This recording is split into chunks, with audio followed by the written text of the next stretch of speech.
Hello, everybody. Happy Friday and welcome to the VML. My name is Hai and I'm joined today by both of our other lovely VML casters, Nicole Callahan, Lady of the Crease. Hi, Nicole. How are you? Hi, how are you doing tonight? I am fabulous. I am so excited. I am pumped. I am hyped. I am ready to go.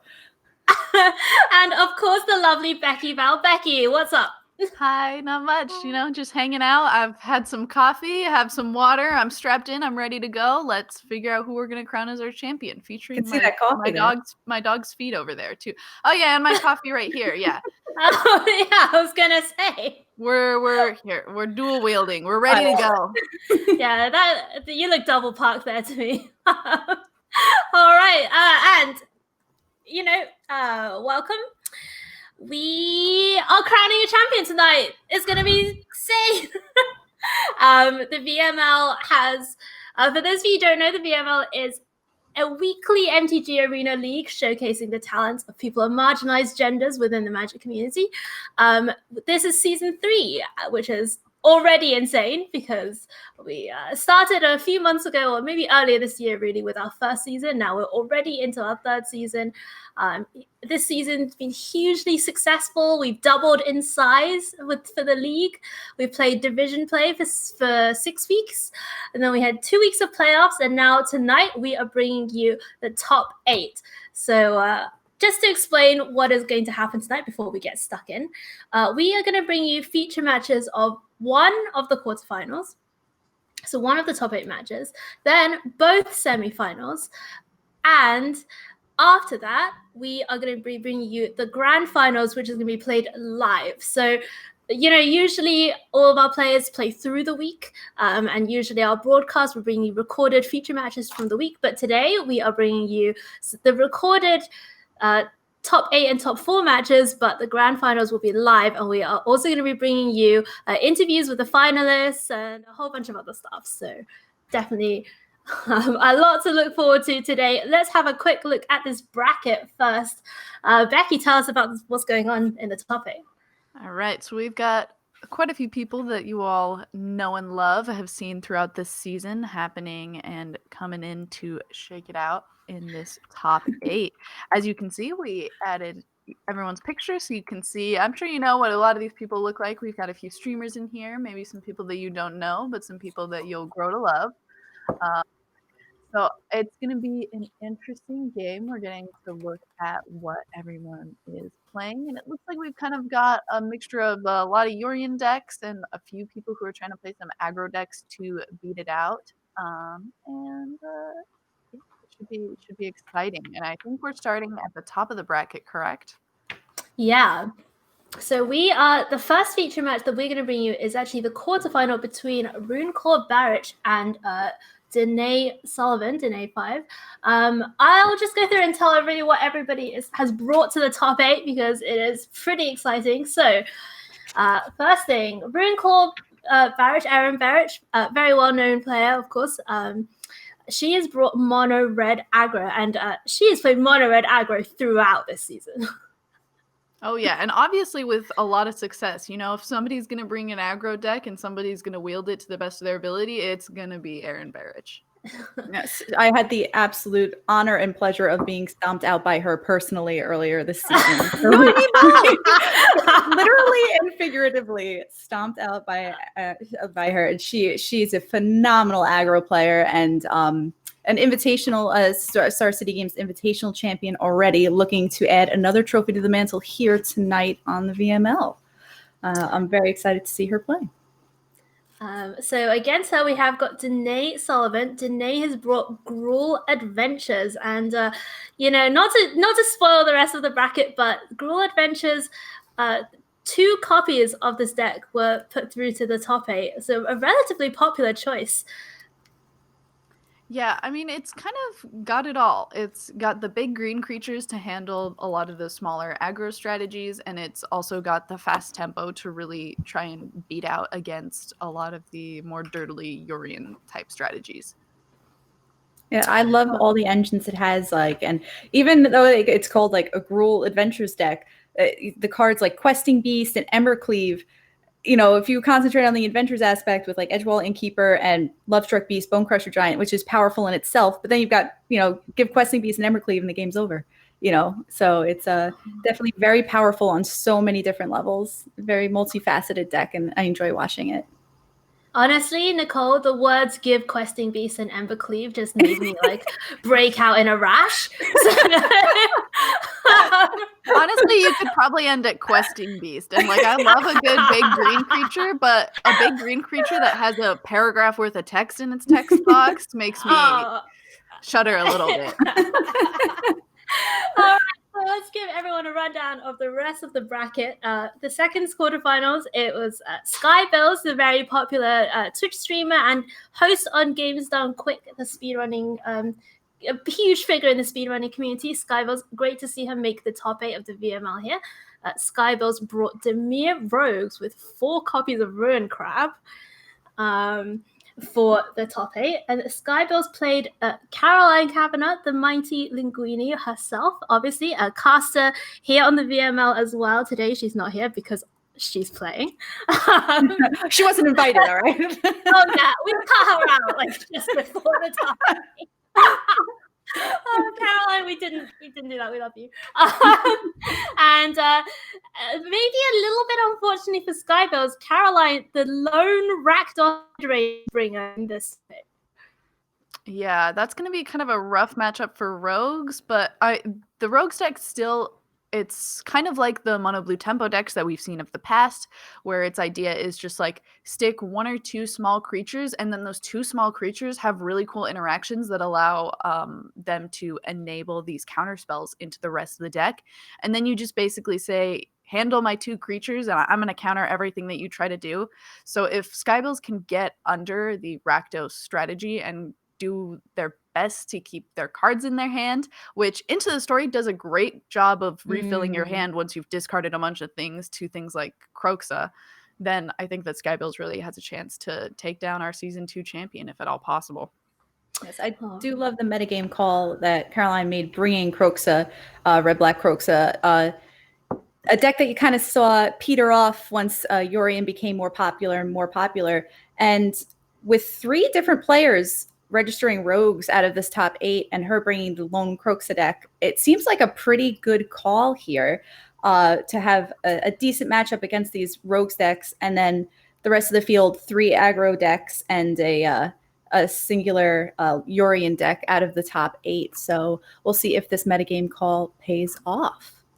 Yeah, absolutely. The lone Yorion player in the next of our quarterfinals to break down, Tanya Russell, Tanya the Bloodsower, Swagoi team member, has brought green-white Yorion, but this is not an 80-card list. This is the 60-card, 4 copies of Yorion in the main Wicked Wolf Trail of Crumbs effect. I'm in love with this deck list, actually. I love the food mechanic. I think that it's great. I think that Wicked Wolf is an awesome card that is just like what every rare in Magic should be. And I think that all of the cards that incorporate food, I think that Trail of Crumbs is an amazing card engine card that is fairly balanced. And I just think that this deck is really cool. The idea of just blinking things to get more and more food. And that's the way that you're getting card advantage. And you're also just playing a bunch of really fun ETB triggers. I think that Tanya's got one of the coolest decks in the top 8, but I'm a little biased because I like those strategies. Yeah.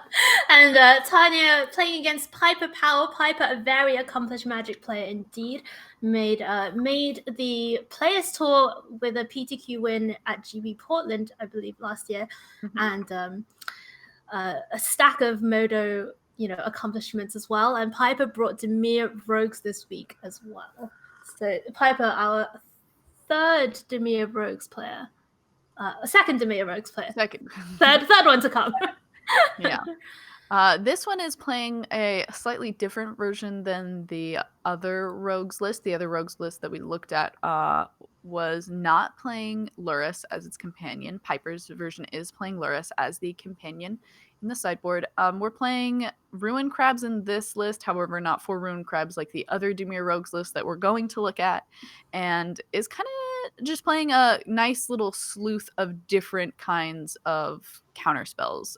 We see the Mystical Disputes in the main board in this one, as well as a single copy of Didn't Say Please, which is an interesting to see included in these decks because it synergizes so well with wanting to mill your opponent.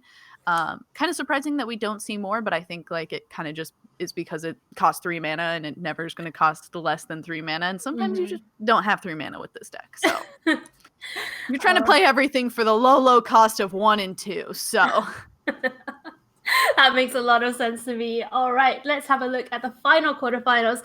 Looter Scooter. Looter has a great one this season and the third year Roses. So we've talked a little bit about that already. And Looter this week against Annabellius in the top 8. And Annabellius is our second Gruul Adventures player. And, how does that matchup play out?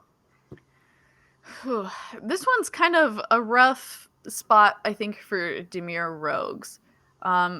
Especially if the Gruul aggro deck is able to land something like a Brushfire Elemental, you just have such a hard time getting your creatures big enough to block things. And not to mention, the Dimir Rogues list that Looter Scooter is playing the fewest amount of creatures. You're not even playing Lurrus in the sideboard. You're only playing 4 Thieves Guild Enforcer and 4 Soaring Thought Thief. Also only playing 1 Agadeem's Awakening, so your chances of being able to bring creatures back is not that great. In place of these creatures, we've chosen to play Shark Typhoon, which I think is an interesting kind of surprise. Here's a shark to block your big creatures. Though I worry that we won't ever be able to make those sharks big enough to actually trade with our enemies' creatures. So I think that that's kind of a concern with this Dimir Rogue strategy. But it is possible that we're just able to land a Thieves Guild Enforcer early, really pump it up with our other spells, be able to mill them, and just be able to use those to block the big creatures coming from Annabellius's Gruul deck. All right. So as we said earlier, we are going to just be bringing you one of these quarterfinals for our quarterfinal feature match, and that is going to be Aaron Berich against Danae Sullivan. I wonder if we should just have a look at Aaron's deck list in more detail. Aaron, mono red aggro, and I have to point out one of 2 undefeated players during division play. Very impressive indeed. 7-0 through her division number 4.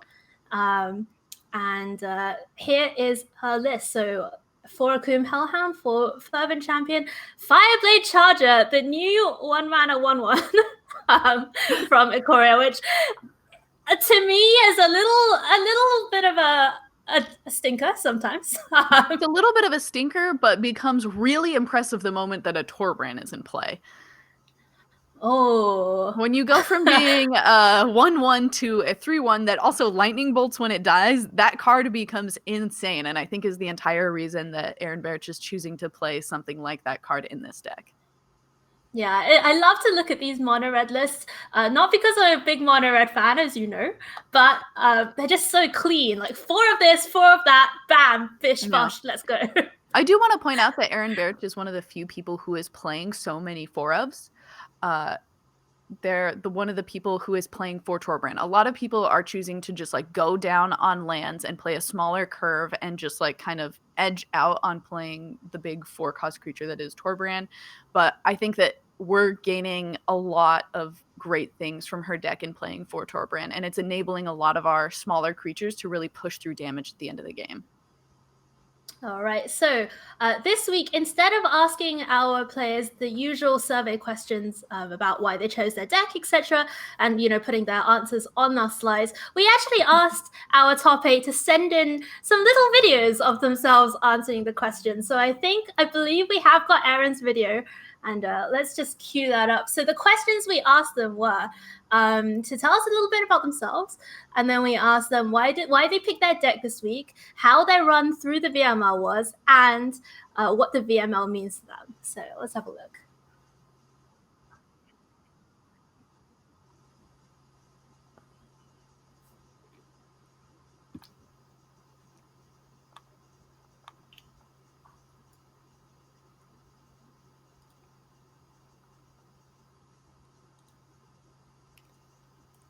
So we are just gonna work out how to get audio on this video. 1 second.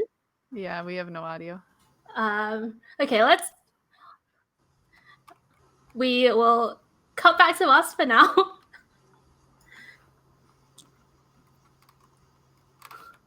All right. That's okay. Minor technical hitch. But first of all, I want to say thank you to everybody in the chat. Thank you to all of our viewers. Thank you, of course, to the raid. And love to see the emotes being spammed to help out various competitors tonight. All right, let's go down. Hi, I'm Aaron Barrich, retired SCG tour grinder and owner of one of the top 5 most famous hats in Magic. I still don't hear it. This week, I brought Mono Red aggro, which shouldn't be a surprise to anyone who's been paying attention, considering it's a deck I've played every week since rotation. I played it through 2 bannings, and maybe wasn't too great every week, but it was something I was comfortable with and knew how to build well, and I was confident in myself. Fortunately for me, as I think it might actually be good right now. Decks like Rogues being popular and Black-Red and so the Yorion variants. This is the time for Mono Red to shine. I really like my build, and I think I'm in a great place to potentially win. My journey through the VML up to this point wasn't that bad. I fortunately was the only undefeated, so I had the first seed. I played Mono White the first 2 weeks before rotation, and as I said, Mono Red every single time after.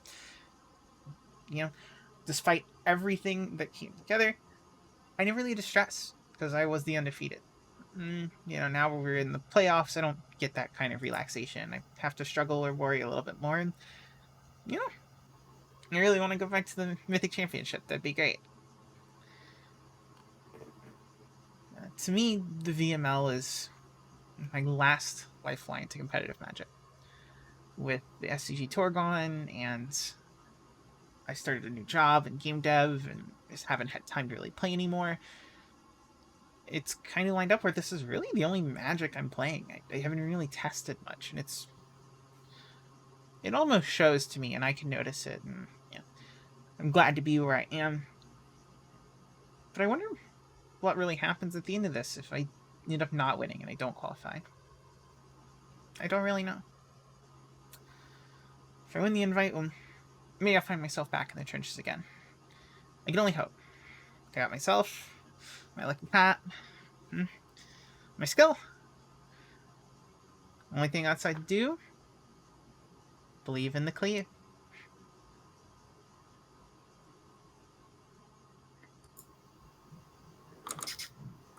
Alright. That was so cute. I love the hat. Everyone loves the hat. The hat is great. Everyone loves the hat. It's great. Alright, let's have a look at Aaron's opponent's deck list.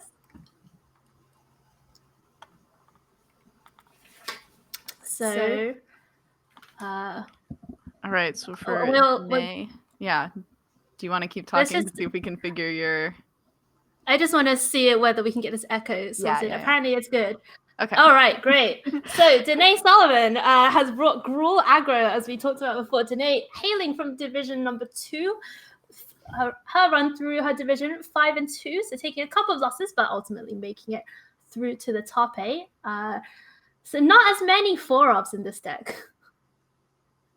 No, not as many, but we do have the important cards to both clean up the mono red strategy that Aaron is trying to deploy, as well as some big creatures to also block and keep the ground kind of safe. We've got the Gem Razor, which is a pretty big creature. Obviously, Bonecrusher Giant is a great card. It's a removal spell and a big fat body all in one. We've also got the Lovestruck Beasts, which are going to make 2 creatures for us to use to block. And then we've got things like the Scorching Dragonfire and the Shatter Skull Smashing to use those to kind of just clean up creatures. And if we get the chance and it doesn't die immediately after coming onto the board, Scavenging Ooze is a great way to try and gain some life back. So who's really favored in this matchup, do you think? I think it's actually really difficult to tell. I think that Aaron is trying a go wide strategy that a lot of other mono red decks aren't really trying to pull off. And I think that if she is able to actually go wide and get around the like 1 or 2 big creatures that Danae is able to play, I think that Aaron could probably steal the game. I'm kind of leaning in the direction of Aaron, but I think it's going to be pretty close, because if Danae is able to just see the correct cards that are these really big bodies on these creatures for really small mana costs, I think that she could also steal it away. It's also going to take a lot more decision making on Danae's side of when is an okay time to attack.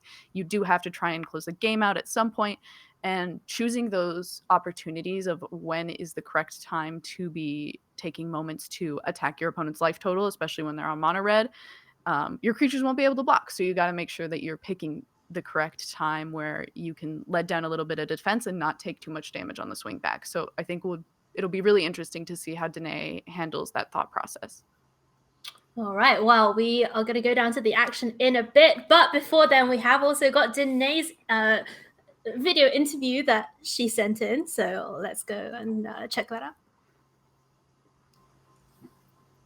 Hi, I'm Danae. I have been playing since Born of the Gods, so Theros has a very special place in my heart, and I was pretty excited. Kind of awesome too, honestly. No, it's okay. We can look the at that. first deck that I piloted was Boros Burn, Okay, so which was we followed may or quickly may by not be Celestia bringing aggro. Danae's I like to try to get video green-white. interview.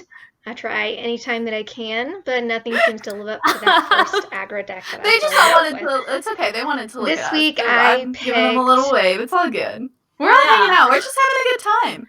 Should we strike a pose? I am really bad at posing. This is a bad idea. Yeah, this is the podcast version of the VML where we. That's okay. Thank you so much. All right, let's have a look at Danae's video interview. Hi, I'm Danae. I have been playing since Born of the Gods, so Theros has a very special place in my heart, and I was pretty excited whenever we went back this year.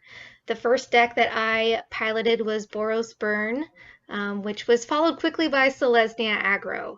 I like to try to get green-white. I try anytime that I can, but nothing seems to live up to that first aggro deck that I fell in love with.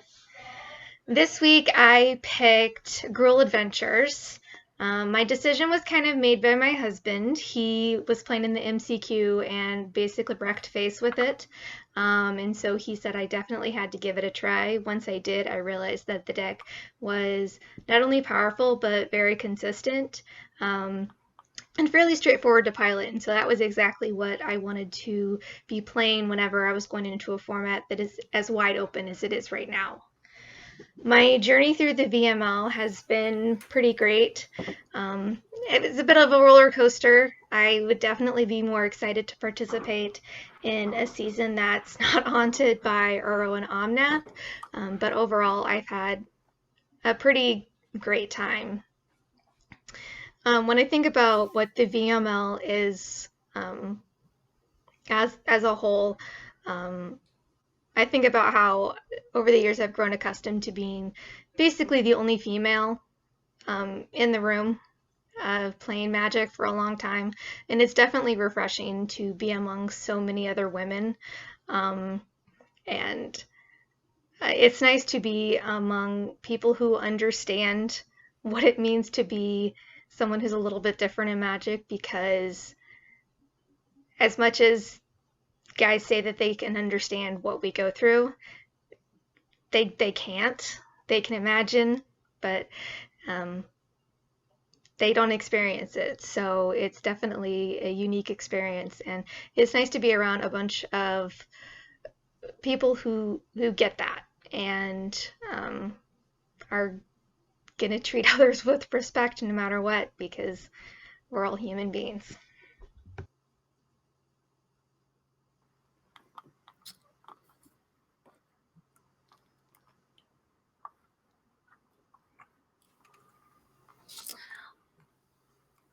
God, it's so lovely to get to hear from our competitors. Like, the VML is played by people from all around the world, and you know, a lot of the time we're arranging our matches, we're chatting to each other in Discord, but it's really nice to put a face to a name, or face to a gamer tag, if you will. And it's also like really personally emotional for me to listen to even Danae say, like, a lot of people just like don't understand what a lot of us go through, and it's nice to be surrounded by so many people who are understanding of the things that we've done to keep playing a game that we love. So it's very nice to see and hear, and hopefully that's, you know, that's changing in the VML. I think is a big part of that starting to change. Yes, it's nice to know we're among friends. So, and people of similar experience, and I know I owe a lot to the VML myself, and it's just a great experience, and it's an outlet for competitive play, like Aaron Barrich had said. It's how else would we get competitive play, you know, with everything closed down right now? So this is it's a phenomenal place to come, and love welcoming everyone. So it's great here. All right, before everyone starts crying, we are going to head down to our first feature match of the evening. I'm going to start crying, and we haven't even watched a match of Magic yet. Oh okay. my god, okay, let's go. Aaron Barrich against Danae Solomon. We have got Aaron on the bottom half of your screen and Danae above. Danae with this opening hand, Brushfire, Elemental, Edgewall, Keeper, Embercleave, and Lovestruck Beast. Everybody get your game faces on. Yeah, we are seeing an interesting keep from Danae too, as we don't have any red sources, but we do have this Shatter Skull Smashing. Worst comes to worst, we can take a bolt to the face and get a red source in a pinch. So hopefully that doesn't end up biting us, but Aaron Barrich also kind of ending up in a similar situation, but we're gonna go ahead and tap land. That'll do it. That's fine. Yeah, I was just going to ask you about that, Becky. This is a lot of tap lands for an aggro deck. Yeah, and we're actually playing quite a few lands, so I feel like this is not the normal how it would shake out, but I mean, at least we have the tap lands. Like, these tap lands are certainly a step up from a lot of just like previous mono red decks where if we didn't have these spell lands around, we would just not actually be able to do anything. So at least we have these Spikefield hazards that double as some very nice tapped red sources. So talking of tap lands, and I guess Aaron's going to answer our question, but I was really wondering if you are liking, you know, playing this tap land out to get Torbran online next turn, or maybe using the 3 mana available if Aaron had played that Shatter Skull Smashing. No, I think that we are going to be... Torbran is the name of the game with this style of deck. It's kind of a little sad with the Akum Hellhounds, because if we can't make land drops, 0 doesn't really do any damage, and Torbran does read that a red source has to deal damage to add the additional 2. So it's going to be a little sketchy if we aren't able to continually make land drops to have these Hellhounds pump up a ton of damage with the Torbrans, but maybe we'll be able to make it work. Well, this is a pretty terrifying turn coming up here for Aaron. Nicole, what do you think of this? Torbran and 3 Akum Hellhounds. I mean, Lovestruck Beast back on defense here, you know, taking care of the first Hellhound, so we're down to 2. Lovestruck Beast is a tank on defense, even with Torbran on the battlefield here. But untapping, we have 2 stomps in hand that can clear out Danae's entire board. Or her life total. Or the life that's total. 8 damage. Oh my gosh. We've got my goodness. Torbran in play is just game. That is I love it. What is happening? We're going Goodness. upstairs. I'm not gonna say I told y'all so, but Torbran, name of the game in Runeclaw Barrich's deck. Okay, well, after all of that build up, the game 1 lasted about 3 milliseconds. I think that's kind of what Aaron Barrich, 3 minutes. Yeah, that's what Aaron Barrich wants. We want to just like make those land drops, play those Torbrans, get the life total low, and then finish it off with some of these other spells and abilities that we have in the deck. All right. Well, I mean, Torbran 4 copies. Those are definitely staying in. But is there anything else that might come in? I see some Fireblade charges leaving the main board. I'm very excited to see these Sure Strikes coming in. Ooh. I like that we're saying things are going to happen in combat, and I want them to happen in combat. Oh my goodness. Also, thank you, Yellow Hat, for the raid. Oh, If you have just joined us, you are watching the Venus and Mercury League. We are in our final week. It is the top 8. Tonight we are crowning a champion. We are bringing you, this is what our quarterfinal feature match. Then we're going to bring you both semis and the grand finals live. So we are just about to go into game number 2 with Runeclaw Berich on the bottom half of your screen. Already a game up in this quarterfinal, and more 1-drops in hand for Runeclaw Berich. Yes, Yeah, very quickly. Sorry for everyone coming from the Nasif stream. The VML is the Venus and Mercury League. We are a competitive Magic league for persons of marginalized genders, and we are currently in a top 8 match. We are crowning a champion tonight and sending someone to the Zendikar Rising Championship weekend. Okay, I have to make sure that I'm calling everything the right name. Yeah, they changed the names of them a lot, but we are sending our winner tonight to the Zendikar Rising Championships, which are happening in December. And as well, you know, everybody who has made this top 8, so all of the people you're seeing tonight, they've all earned themselves an invite to the November qualifier weekend that is coming up in about a week. So Anax, Hardened in the Forge, the only creature left on the battlefield for Runeclaw Berich. But here's Lovestruck Beast, both sides, and that's pretty intimidating, right? Yeah, certainly intimidating. However, this Anax is going to flip that intimidating table the moment we find a land to play this Torbran. And with these 1-drops now in play, they're also going to be extremely scary if we're able to find a land to play this Torbran. Yes, each player seems to have missed their 4th land drop here. So we've got a race to Torbran and a race to Questing Beast on the other side. Now, Danae, sorry, we're oohing to cut you off. Oh my goodness, please take it away.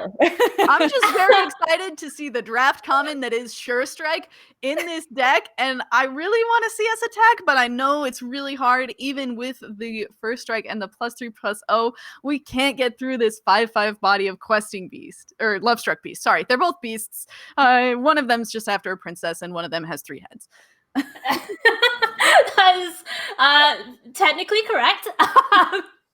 Lovestruck Beast that draws in, neither player able to find their 4th land drop, and I agree with you, Becky. I am very excited to see Sure Strike being played in a constructed format. If this is where Standard is now, you know, I'm happy. I'm down for it. Second Lovestruck Beast just going to come down as that 5/5 body as we see Stomp take out the Scavenging. Yeah, so we're seeing Danae did choose to attack here, which is kind of leading into the she sees this as an opening to try and end out the game. Since they're both missing land drops, you have to pick a time to be aggressive, and I think this was a good time to pick it. You're still at 20, and you've got to also just like start to pressure your opponent's life total because you're also kind of playing an aggro strategy. Now we're going to go into combat. We don't mind. We have this Sure Strike, and it's going to do some great things for us. And if Anax gets made into a bunch of 1/1s, we play the Spikefield Hazard as a land, and we play Torbran next turn, and we've got a bunch of 1/1s that are basically all 3/1s.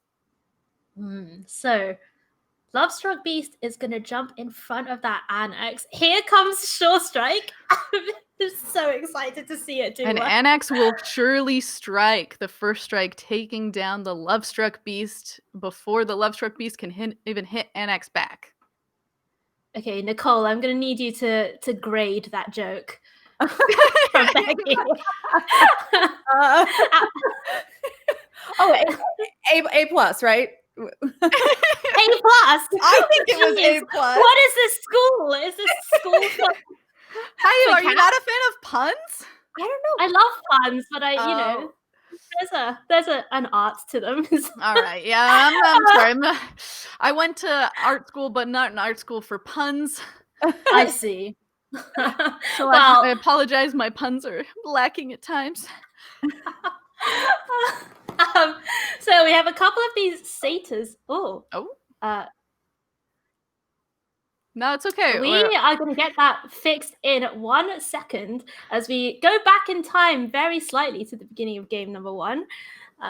Little technical error here on the in our quarterfinal stream. Just bear with us a second. So for those of you who don't know, these the players actually recorded their top 4 and top 8 matches earlier during the week so that we could get the finalists set up to play live tonight.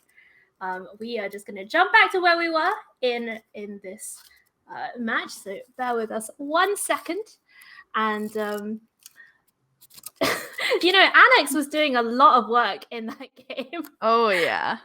Annex is sorry, go ahead, Nicole. Oh no, I actually in that last turn, even though Erin had 4 lands available to her, she opted to play the Bonecrusher Giant instead of playing a Torbran, because if it gets removed, Danae is probably taking 2 and also getting a 1/1 Satyr token, and can still just land the Torbran the following turn with another threat that becomes sort of a 3/1, like you had said earlier. So Torbran's no joke. And Torbran's no joke. I think it's very interesting that you bring up that Erin chose to play the Bonecrusher Giant over the Torbran.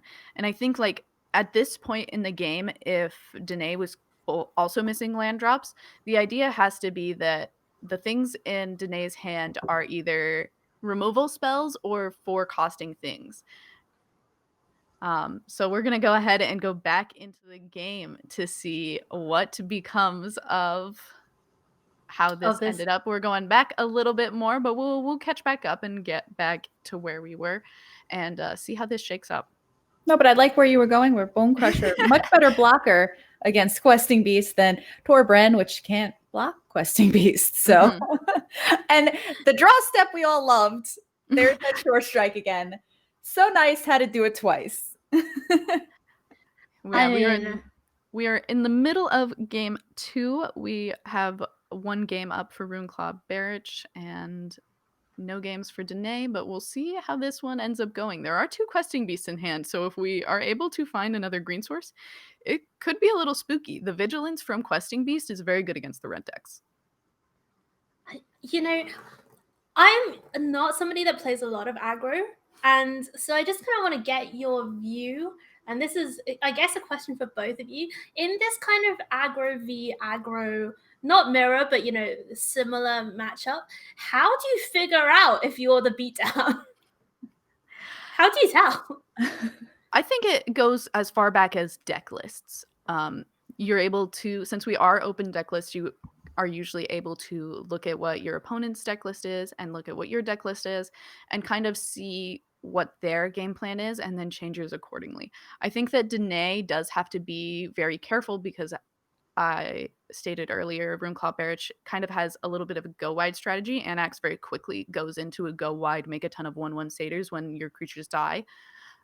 So I think that it is kind of lending itself to trying your very best to make sure that your life total stays high, attack with your big creatures when you can, but otherwise you're kind of staying back and just trying to run Erin out of things and hoping that Erin doesn't go wide enough to just overrun you. Yeah, that's the thing. Like trying to play defense. I mean, obviously, Lovestruck Beast, a great card against these mono red lists, and has been ever since it was printed in Throne of Eldraine. But when you see cards like Brushfire Elemental, like Embercleave of your own, it is, for some people who maybe aren't as experienced in aggressive matchups, I think it can be a little difficult to find that path. What do you think we should be looking for in this matchup, Nicole, as far as the difference between deciding aggro versus beatdown with both being aggro decks? Well, I think you're definitely very accurate in saying, look at the deck lists, because when we move to sideboards, Erin has things like Redcap Melee, Shock, Sure Strike, Thundering Rebuke, a lot of like quick, small removal spells, clear out the board, let me get through. And I think that bodes more to her being the beat down here than the red-green deck, who's looking to cast things like the Great Henge, or, like land their big, 4 drops and their 3 drops that are going to block for a few turns. Like that Lovestruck Beast if that Sure Strike was even just face up, like I think Danae might have traded her Lovestruck Beast for the Annex and a combat trick, honestly. So I think she just needs to stay alive a little longer, and her threats sort of outclass Erin's threats. with the exception of maybe Torbran. But, you know, things like questing beasts and Lovestruck beasts just outsize all the other little creatures. So if she can keep Aaron from, you know, making that board, establishing herself on that board, and being the beatdown, that's how Danae's going to win the game. So. And we kind of see Aaron, I think, is also debating this exact question on this turn. She's deciding, am I playing this Torbran and am I being the beatdown now? Or am I spending more time to set up for a big Torbran turn next turn? And it looks like we're seeing her decide to just add to the board and go wide and hopefully just have a really big explosive turn on the next rollback. Oh, so just to give an update on where Danae is, though, found that second green source last turn, able to get the questing beast down now, and Embercleave in hand, as well as that second copy of questing beast. But here comes Torbran, Thane of Redfell, and we are going in. We made 2 more 1/1s off of that Bonecrusher giant. I think that ultimately was kind of Aaron's decider. Was this Bonecrusher giant, if it dies, my Annex is going to make 2 1/1s. That's going to be better for Torbran next turn. It was a beautiful setup leading into this turn, and now it just looks like Aaron is way too wide for Danae to actually do anything against this. Yeah, these satyrs of that Annex have done just so much work, and Redcap melee, that can take down the Torbran, but Danae Sullivan only at 6 life, facing down 8 1/1s on the other side of the battlefield. And that attack elemental is gonna get in there. Yeah, why not? Get it in, and here we go. Huge swing in from the team, and Erin Berich takes down the quarterfinal match between herself and Danae Sullivan. Wow, what a sweet victory for Mono Red. Oh yeah. Oh my. Beautiful game from Erin Berich. Again, we've said it before, we'll say it again. If anybody is going to be wielding a mono red deck and having success with it, it's going to be Erin Berich, and we see her swiftly end these games.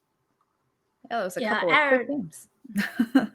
Yeah, Erin, I was so impressed with her gameplay there, being so patient with that Torbran on in that second game in particular, and as you said, Becky, really setting up those final turns and make sure that the last few points of damage go through. Great stuff there from Erin. And if you are a fan of Erin Berich or of Mono Red, have I got more action for you?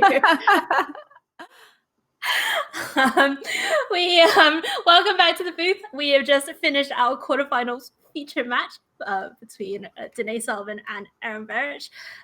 So as we spoke about a little bit earlier, that was our 1 quarterfinals that we're going to show, and then we are going to actually now going to show you both of the semifinals before going into the finals. So the first semifinals we're going to show is going to be Erin again, and Erin is playing against the first semifinal we're going to be showing you is actually the other semifinal. It's going to be Annabelius against Tanya the Buzzsaw. So let's have a quick look down at their deck list first. I want to take a mention while we're going into this deck list. All of these top 8 players have now qualified for the Zendikar qualifier weekend. They've been able to skip the ladder and are qualified for that. The winner gets an invite to the championship weekend for Zendikar Rising. So exciting. Yeah. Oh, and now is, of course, also a great time to mention that the whole top 8 is actually going to get a month's subscription to CFB Pro, so thank you a lot to Channel Fireball for helping us out with our prize pool. A month subscription to CFB Pro for the top 8, and the top 2, both finalists, I believe, are getting a year's subscription to CFB Pro as well. So, Annabelius, let's have a look at this. More gruel. More smashing. And Becky, it was funny earlier that you mentioned how much text was on Questing Beast. Because when we asked Annabelius what her favorite book is, that's a good joke. I love that. Props to Annabelius. Questing Beast, quite a good book, and thematically also from the Eldraine set. So very good also play on it being from a storybook set. So is there a lot of difference here between the two Gruul lists that we're seeing? We are seeing less Embercleave, one less Embercleave. We're seeing Primal Might, which is an interesting one of. We're seeing another Scavenging Ooze, and we're seeing Garruk's Harbinger. Yeah, the Harbinger, Harbinger that's replacing the Gem Razors in the main. Still only 2 questing beasts, but a Great Henge snuck into the main deck there, as well as the Primal Might, 3 copies of Embercleave as well. So definitely a little bit different. The additional Ooze, and there's actually no Gem Razors in this list. It doesn't. Yeah, seem I was at about all. to say we just don't care about artifacts or enchantments. Those don't exist. We're not going to worry about them at all. Oh well, I guess we have the Ember Shield Breakers, so we're maybe if an artifact shows up, we maybe kill it, but we don't care about enchantments. We're just gonna blaze right through those. Those don't matter. That's a good way to look at it. All right, so Annabelle's Gruul Adventures. We also have our video interview from Annabelle's to show you, so let's go down to that.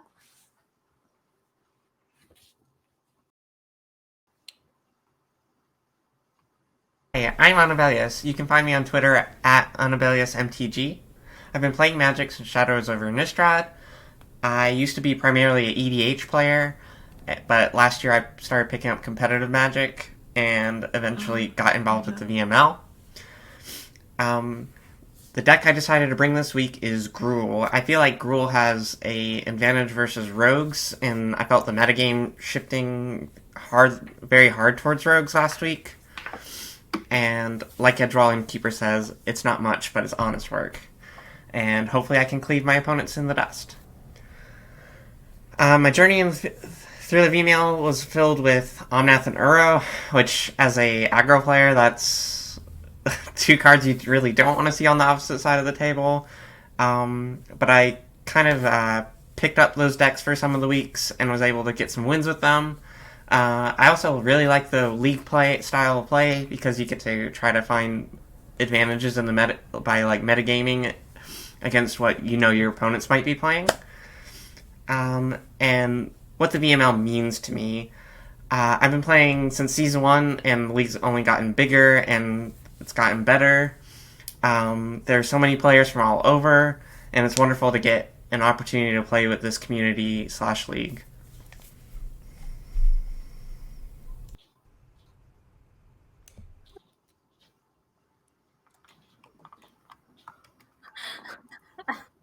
Right.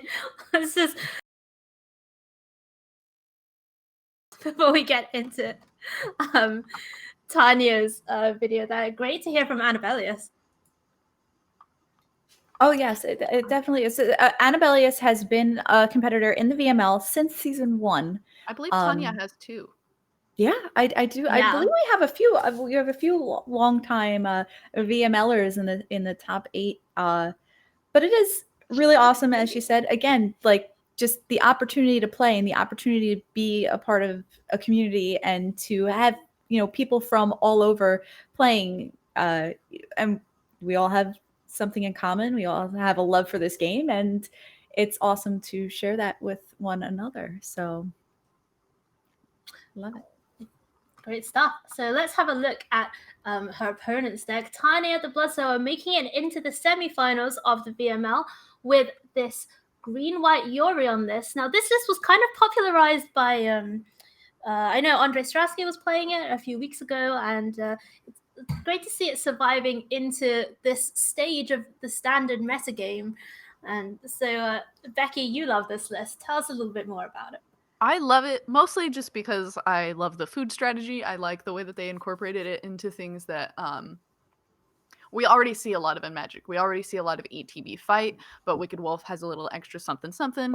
We already saw like Mana Dorks, like Llanowar Elves, but Gilded Goose has a little extra something something as well. And we see a lot of things that are like ways to get card advantage in an enchantment engine, but Trail of Crumbs, again, adds a little something more. And I love seeing the way that food is incorporated and gives us a little bit of extra dynamic play. And so I love that this list is centered around that kind of design coming out of the game. I think that the Yorions are obviously just like great with everything that has an ETB trigger. We're getting to play Llanowar Visionary. That card is sick. I think it's also important to note in this matchup, we just mentioned that Annabellius's deck is playing no Gem Razors, doesn't care about enchantments. There's enchantments in this deck, and we're not going to be able to get rid of them, and that's going to be, I think, something to really watch out for in this upcoming match. So Llanowar Visionary, is it a mana dork or a card draw engine? It's a both. It's great.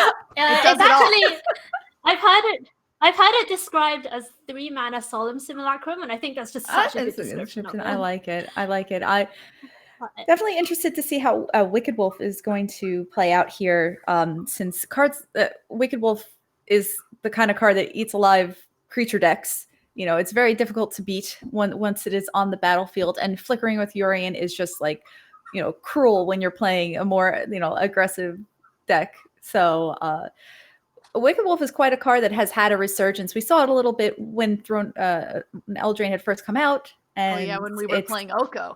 We were playing. Oh gosh, so I wasn't gonna say the name, but you know, now that we've gotten there, now that we've gotten there, I didn't preface it with a trigger warning. I'm sorry. Oh goodness. Honestly, like it's so long ago to me. It just feels like a different time, like a different age of the world. Like it seems like it was honestly forever ago. So it's wild to think that it was only like a year ago that we were playing. Yeah, that's insane. Okay, so Bekybear, Yorion versus Gruul Adventures. Before we head down to the match, let's see what Tanya has to say when we asked her those interview questions.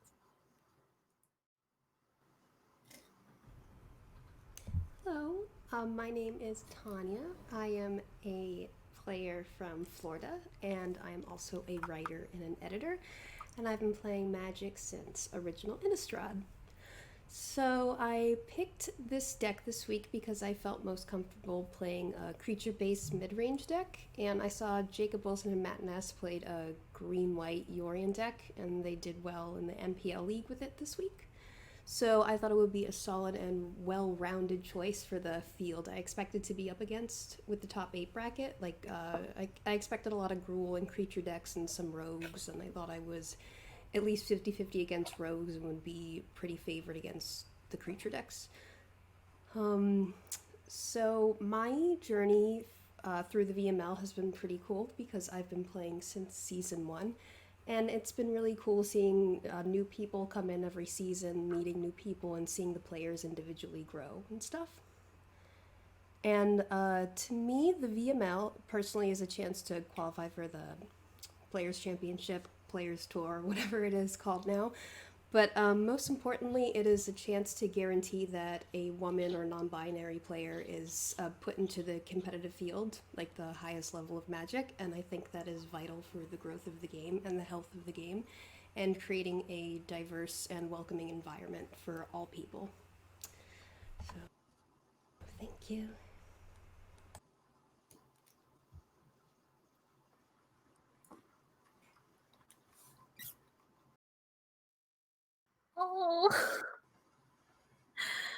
Oh my god. Tanya's puppy is so cute. I love the dog. I mean, of course. But it was so hard to not just watch the dog the whole time. Tanya, I adore you, and you're a phenomenal Magic player. The puppy, though, I just couldn't get enough, and I heard most of what you said. I swear. But just in case I didn't, I'm going to have to listen again. I mean, honestly, I have to agree, Nicole. I just watch Noodles the whole time. Noodles? The dog's name is Noodles? Yeah. If I had, I heard about 20% of what Tanya said. If I'd known the dog's name was Noodles, I probably would have heard about 5%. Oh my goodness. Oh my goodness, Tanya. What an adorable My dog puppy. is upset that I was watching another dog. I see him writhing in the background. Yeah. Apollo, no. He's like, how dare you? He's like, Becky, pay attention to me. Exactly. Apollo and Noodles could be best friends. They probably would be best friends. No, but yeah, Tanya had a lot of wonderful things to say about the growth and the health of our community and how it's it contributes to just the overall health of the entire Magic community, and it's again just a wonderful opportunity. So we love the VML, yay! And we love that you Alright, let us see your dog. Yeah, thanks for that, Tanya. That was great. That was wonderful. All right, well, let's see whether Tanya can bring that proper energy to the wicked wolves that she's going to be casting in her match. Hungry puppies. So it looks like we've got Annabelle is on the lower half of your screen. This one's a 2-lander, but does have both colors of mana. This is true. It's probably, yeah, it's a fine keep. I mean, a lot of your things cost 1/2 mana, kind of, at least the front halves of them, and you're not likely going to be casting this Shatter Skull Smashing anyway, so you might as well just like consider it a land, and we'll hopefully just draw another land to be able to cast the face side of Lovestruck Beast and Bonecrusher Giant. Tanya leading out with that Gilded Goose on turn number 1. Great starts for both players here as Annabellis finds that 3rd land off the top.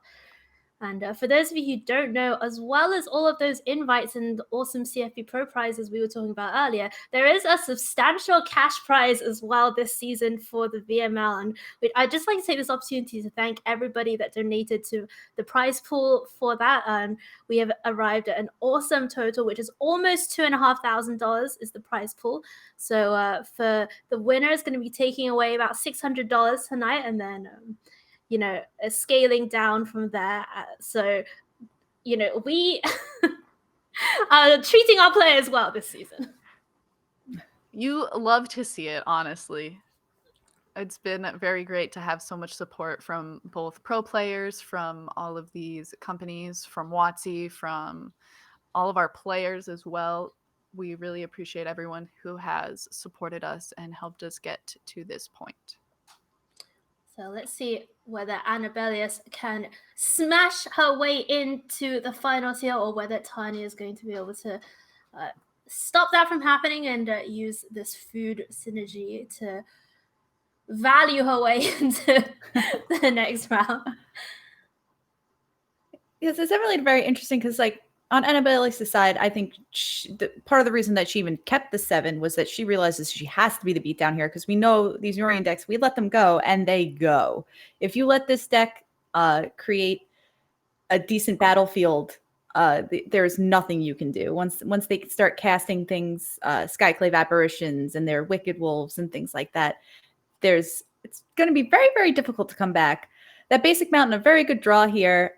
Get that Brushfire Elemental going, and being able to stomp the Skyclave Apparition, making these blocks not that great for the Gilded Goose on the other side. Just going to jump in front of a 1/1 here and deal a little more damage. But I love that Annabellius is seeing that she's got to be the aggressor here. So. Yeah, you certainly do. Annabellius getting in a couple of points, turning it down to 15 after that attack. Yeah, Annabellius really does have to be the aggressor in this matchup. When your game plan is blinking and making food, and food is gaining 3 life, you really don't want your opponent to be able to stabilize and have a bunch of mana in play and just be able to sacrifice food and regain life. So Tanya's still kind of in the setting up stages, gets that Llanowar Visionary down. We'll see what goodies Tanya has in hand when we go back for the next turn. Meanwhile, though, Bonecrusher Giant. God, this card is so good. Do you remember a couple of weeks ago in the grand finals, and people were saying that Bonecrusher Giant was in like 97% of decks or something?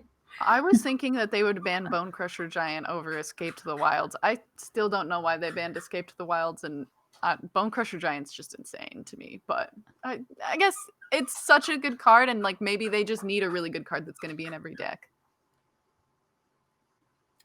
And Annabellius developing out that Lovestruck Beast. A huge army now for her, for our Gruul Adventures player. Let's see what Tanya can do.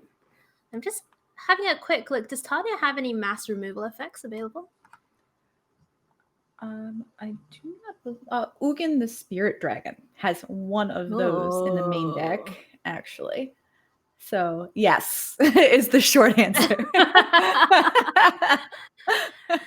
Yeah, just one copy of Ugin. No copies of Shatter the Sky, though, in this green-white list. And the removal suite, mostly those Wicked Wolves, Glass Caskets, a couple of Elspeth Conquers Deaths as well.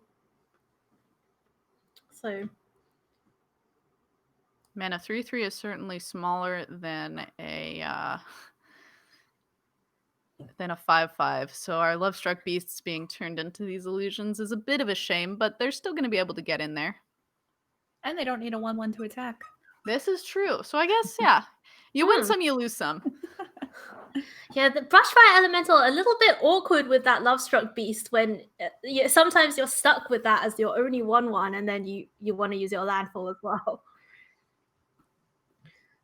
Tanya in a bit of a sticky situation here. Ugin still pretty far off in terms of mana, and only the one copy in the 60 cards as well.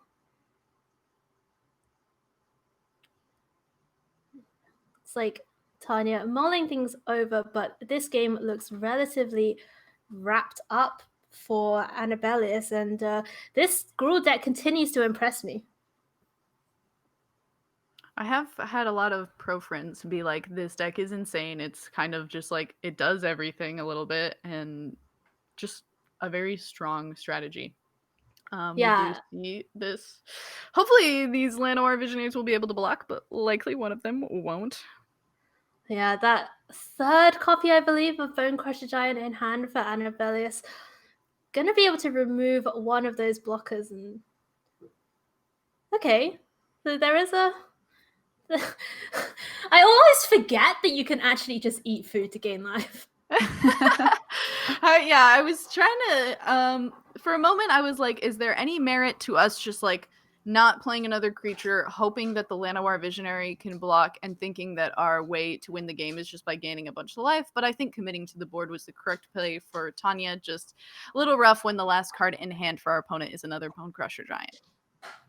So having a look at the way that Annabellis is dealing with this sideboard, bringing in those copies of Vivian, an interesting choice against an Elspeth Conquers Death deck.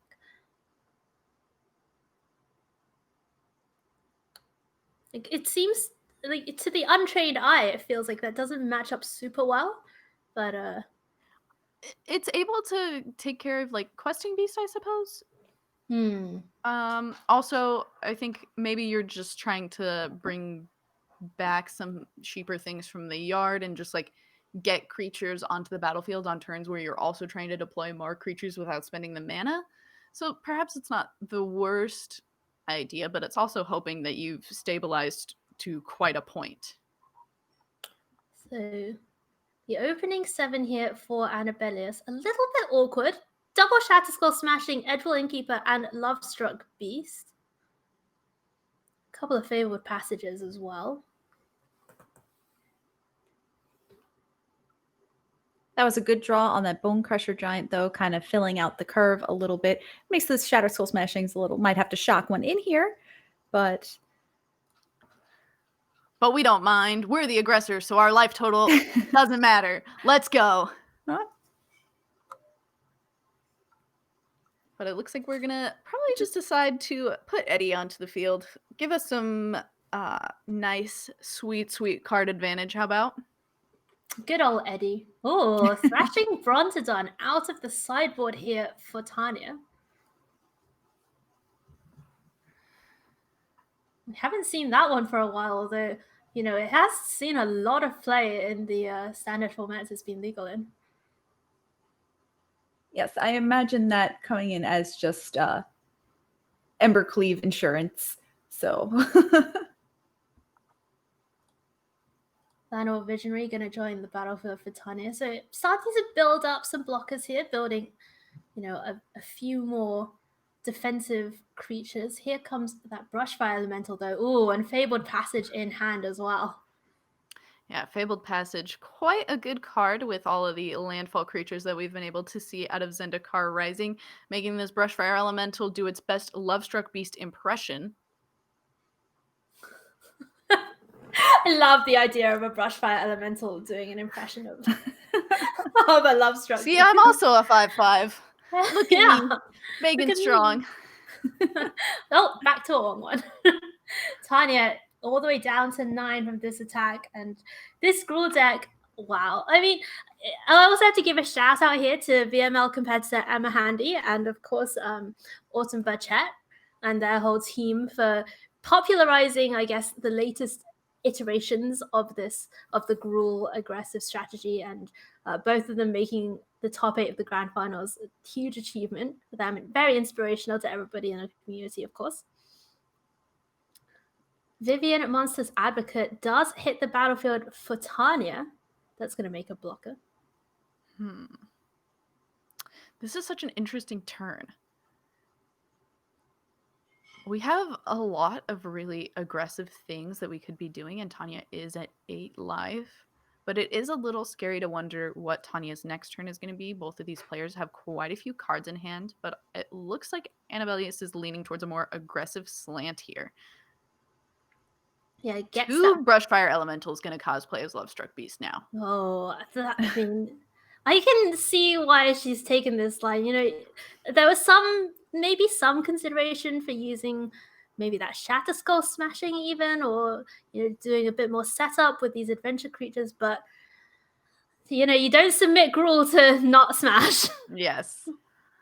And it looked like we're smashing face here, too. Oh, one's going to go at What? Vivian, maybe? Ooh, all right. The princess gets to attack, too. yeah. So the princess is a free attack on face, right? If It is, in fact, to a degree. You could block one and then block the princess as well. But we do also have Edgewall Innkeeper. Edgewall Innkeeper getting to cosplay as a princess. Halloween's right around the corner. You know, we're all really just like doing our best impressions of all these different creatures. Everyone's just dressing up as each other. Yeah, exactly. Like the most awkward office Christmas party ever. Exactly. Yeah, little princess innkeeper. Yeah, just in disguise, you know, pretending to be a woman of the people. I would love it. I bet you Eddie has a wonderful singing voice. Oh yeah, he could put me to sleep, serenade me any day. I would love it. All right.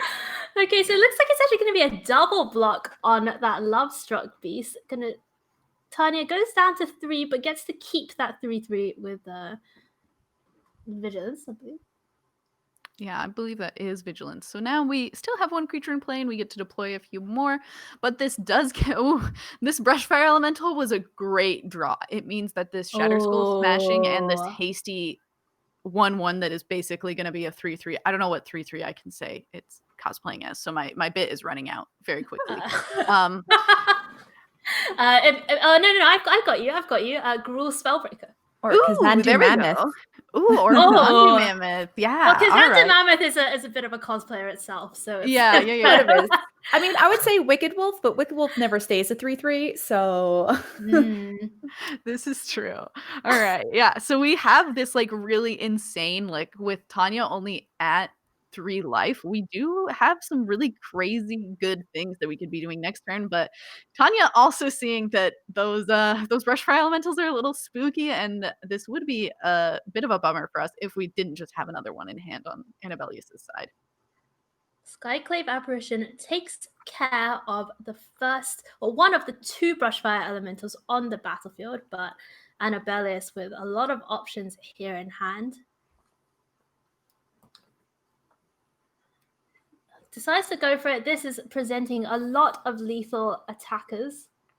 Yeah, assuming that we don't have anything in the hand of Tanya. Hard to imagine what we could have with 2 green mana open. It's kind of looking like this might just be it. Yep. Yeah, that is going to do it. Annabelius with Gruul Adventures taking down the first of our semifinals here in the VML. We have our first finalist for you, Annabelius. Wow, winning in 2-0 against Green-White Yorion. And I was not expecting that match to be quite as one-sided. Yeah, we got to see a lot of Annabelius just like knowing, again, we've talked about it a lot tonight, knowing what role you're playing in a matchup. She knew she was being the aggressive strategy, and she did the things that she needed to do to really close the game out as fast as possible so that Tanya couldn't set up. A really, really good showing from these aggressive decks tonight. We've seen, mono red run over. Are any of the rogues decks left? I don't believe I put all 3 copies of the rogues deck fell in the round of the top 8. So the aggro players, as you say, really reading the room very well coming into the top 8 of the VML. And it's interesting this week because usually in VML you know who you're going to be playing in the coming week. So we see these kind of weird metagamed, pre-sideboarded lists. And in the top 8, players really have to have a different skill set where they have to read a little bit of a wider metagame and trying to predict what everyone else in the wider field is bringing. I'm just gonna put it out there. We didn't even know who was playing, so yeah, we came into this not knowing. We picked one match, I think, and then the rest it was being decided for us based on who won. Yeah, great stuff. So that was our first semifinals. So I guess now it's time to look at our second semifinals of the evening. And we know it's Aaron Barrich versus... Well, let's find out. It's going to be Caroline. So Caroline, the mighty Linguini, who of course is a caster here at the VML as well as a co-chair along with myself. Caroline making her run through Division 6, a record of 6-1 which was my division also, which is how you know the divisions weren't rigged. we were in the same one. And Caroline brought Rakdos midrange, one of my favorite decks, to the top 8. Very glad to see it in action here. And I kind of wanted to ask you guys about this slightly newer-ish build of Rakdos with these 4 copies of Skyclave Shade. I love the card Skyclave Shade. I said a few weeks ago that I thought it was the most underrated and underplayed card in Standard at the moment. It is very, very good. Just being able to recur it over and over again. There's very little interaction with it. Oh gosh, what was that? Scrap Heap Scrounger from like Martyr. Very, very much reminds me of that. And all you have to do is play land. You don't even have to like exile anything from your graveyard. So, things like Scavenging Ooze can be a little bit of a pain, but it's a very, there's a very limited amount of things that can deal with a Skyclave Shade in the format right now. And the fact that it can come back as a 3/1, or if it's later game, come back even bigger. I just absolutely love the card. It's a 10 out of 10 for me. And I love it. I love it in this deck. It's great.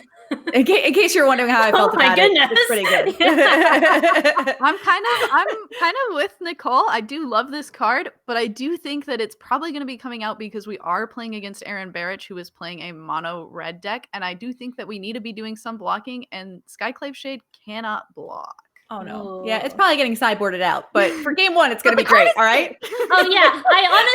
I put it in cards to watch just because I wanted to watch it. I wanted to see how it does in this deck, but you do make a great point. It can't block. And I kind of wanted to just, before we get into the rest of it, talk a little bit about this semi-cycle / semi-theme of callbacks to cards from Magic's history. So this kind of a callback to Bloodglass. Oh my god, I've just forgotten all words. And then in the same set we had Seagate Stormcaller, call back to Snapcaster Mage. We had Scourge of the Skyclaves, call back to Death Shadow. We had the new Tarmogoyf. That's a flyer, Vampire Nighthawk. And I think I want to see more of those cards see play in Standard, and I'm really, really happy to see Skyclave Shade doing things. I'm excited to see a Liliana Walker of the Dead. Probably, sadly, also a card that's coming out, as I don't believe that it gains us life, and we're going to be, I imagine, trying to keep ourselves alive. I think that we're going to have a little bit of a rough time versus, we saw kind of the same matchup just be played with Aaron Barrich, where you're playing against a kind of mid-range strategy, and you're just trying to your plan just becomes go wide and just have one really explosive turn where your opponent can't do anything. And I think that if Aaron is able to do what we did last time again, I think that Caroline's going to struggle a little bit against that game plan. All right. Well, before we go down to the match, we can bring you Caroline's video interview. So let's go to that.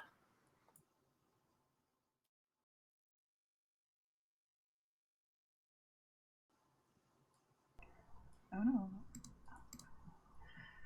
Hi, I'm the Mighty Linguini, also known as Caroline Kavanagh, and I'm representing Team Sugoi in the VML this season. Oh, that's nice. I didn't realize I was wearing the sweater. That's convenient. I've been playing Magic since RTR, and I've described myself as most known for not being able to walk through a Grand Prix for more than 10 steps before talking to someone. I've been told that this might cause problems when trying to say go for dinner or trying to leave the hall, but there's really no way of knowing, since when are we ever going to go to a Grand Prix again? So that's great. Why did I pick the deck I picked this week? I had a feeling that my first round quarters opponent, Skybells, was going to be on Blue-Black Rogues.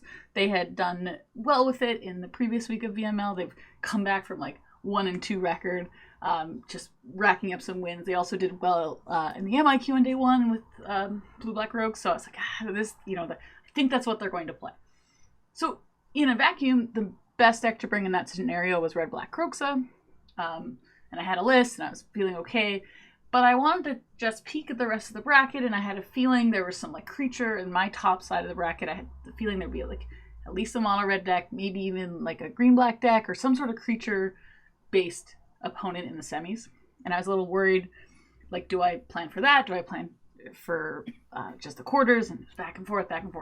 I decided that in season 2 I brought a deck that beat my quarters opponent, and it got lucky and I ended up winning the whole thing. So I decided to do that again in season 3 instead of thinking long term. I think a green-white Kroxa deck, or sorry, green-white Yorion deck would have been better for the full field of creature players. But I decided to go with red-black Kroxa. And so we'll see how that works out. My journey through the VML is pretty interesting. I remember getting the list of pods, and I was like, oh my gosh, pod 6, which was my pod, just had all of these heavy hitters. It had players I've played in multiple seasons, joke rivalries with, and I was like, oh no, this is it. It all comes crumbling down. And I managed to scrape through the first couple weeks with some wins, and when I got kind of midway through season 3, I realized because I lost week 1 of season 2, I had actually not lost all the way through, including season 3. So I was somewhere at a 12 or 13 win streak, and I started to get kind of excited because it was kind of cool. But then week 5 presented with a double week, and I got paired against this little blue creature. It's a crab. It was an 0-3 crab. It was Aaliyah. And the crabs just destroyed me. It was the most... I'm normally pretty good about losing or winning, but these crabs, they just stare at you and they're just not doing anything. You're just it's not fair. I killed so many crabs in that match.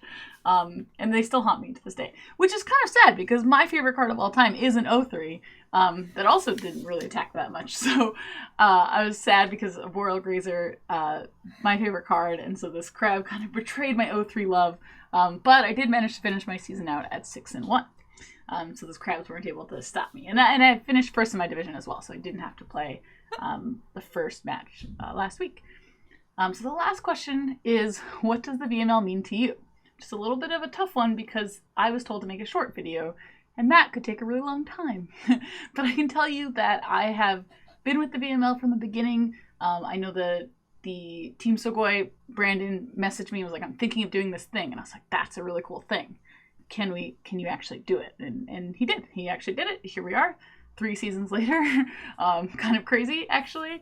I think it has improved me in so many ways. One, Magic, I'm playing consistently. I've reached out to a lot of players. We are doing a lot more testing, way more than I think I've ever done before. I think I'm a little bit more outgoing. Casting has been a huge part of that, even from season 1 all the way to now. But also, I find myself pre-seasons just going into Twitter and messaging anyone I can possibly find on Twitter. Be like, hey, do this cool thing. And that's something I would have never done before. So lots of really firsts for me. And I just love hearing like end of seasons or midway through, just all these stories that everyone's sharing. Like, I had a really great time doing this, and I don't know, it just makes me so happy. So late night Sundays have been this like new experience for me, where either by myself or with a small group of people or just hanging out with like non-Magic players, I'm just like, what do I play? Every Sunday without fail. It doesn't matter. Even when it was Omnath, I was still like, what do I play? Every time. So that's been kind of a cool experience. I'll probably miss those Sunday nights actually.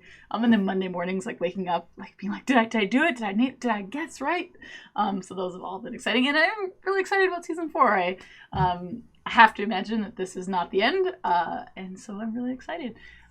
Thanks for watching. Bye bye.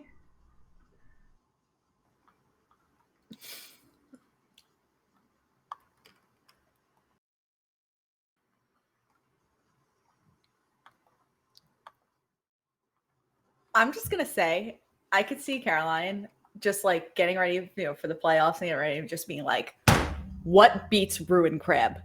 Like, it's just, what does it?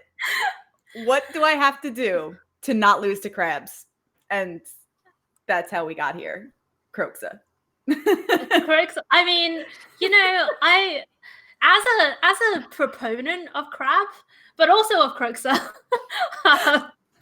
I have to say I don't really have a pincer in this fight, but I love to see the passion from our lovely caster and top 4 competitor here at the VML.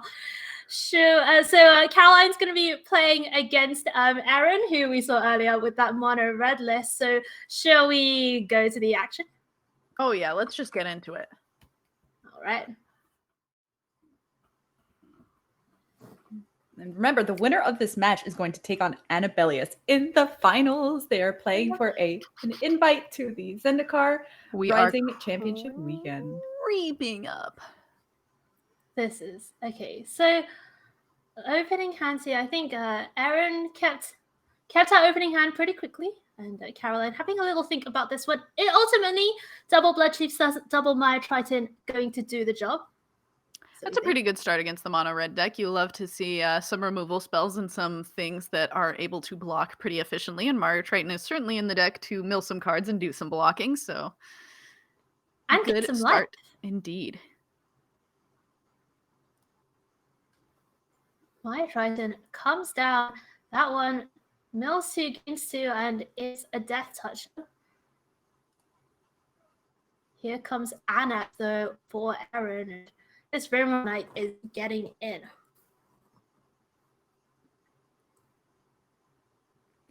Now, I think the thought here is that, do I want to jump in front of the Maya Triton and give Erin a Satyr token here, or do I want to wait to untap and double removal spell, perhaps, and still have the Maya Triton alive to block on another turn?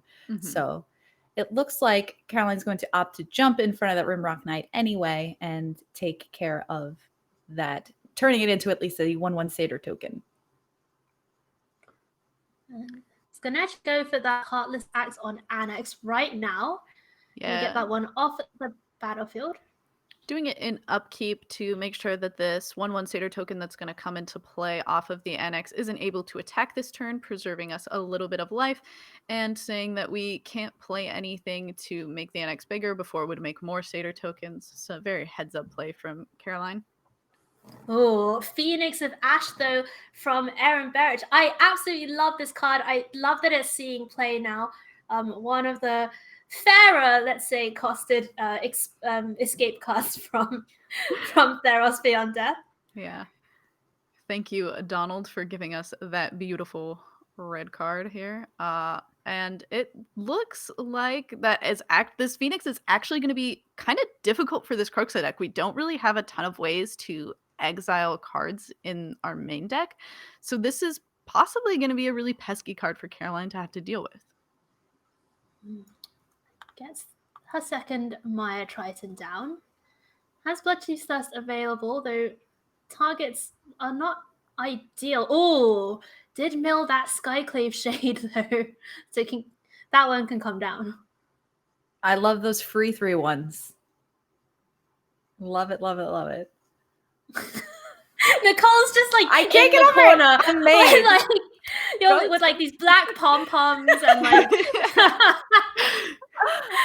like just Skyclave Shade t-shirts. Wow, here's a big Embercleave turn though from Aaron Berish. Caroline down to 14 from that attack. Ox of Agonis, the draw. Can't block, so we're attacking. Mm-hmm. I do think that this Timuret Calls the Dead that we are playing right now is one of the better cards in this matchup. It makes blockers, it makes 2 blockers, and hopefully also gains us some life if these zombies are able to live, and has some synergies with the other zombies in our deck. So we love something that gives us some blockers, gains us some life. Hopefully it keeps us in this game a little bit longer. Oh, Rimrock Knight, that Boulder Rush, extra text on there with that Embercleave on the Phoenix.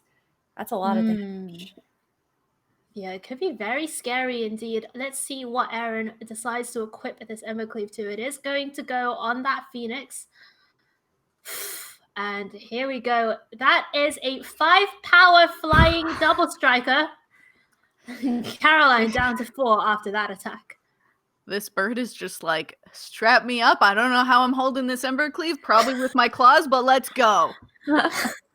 Like, honestly, who gave a bird a sword? If you give a bird a sword.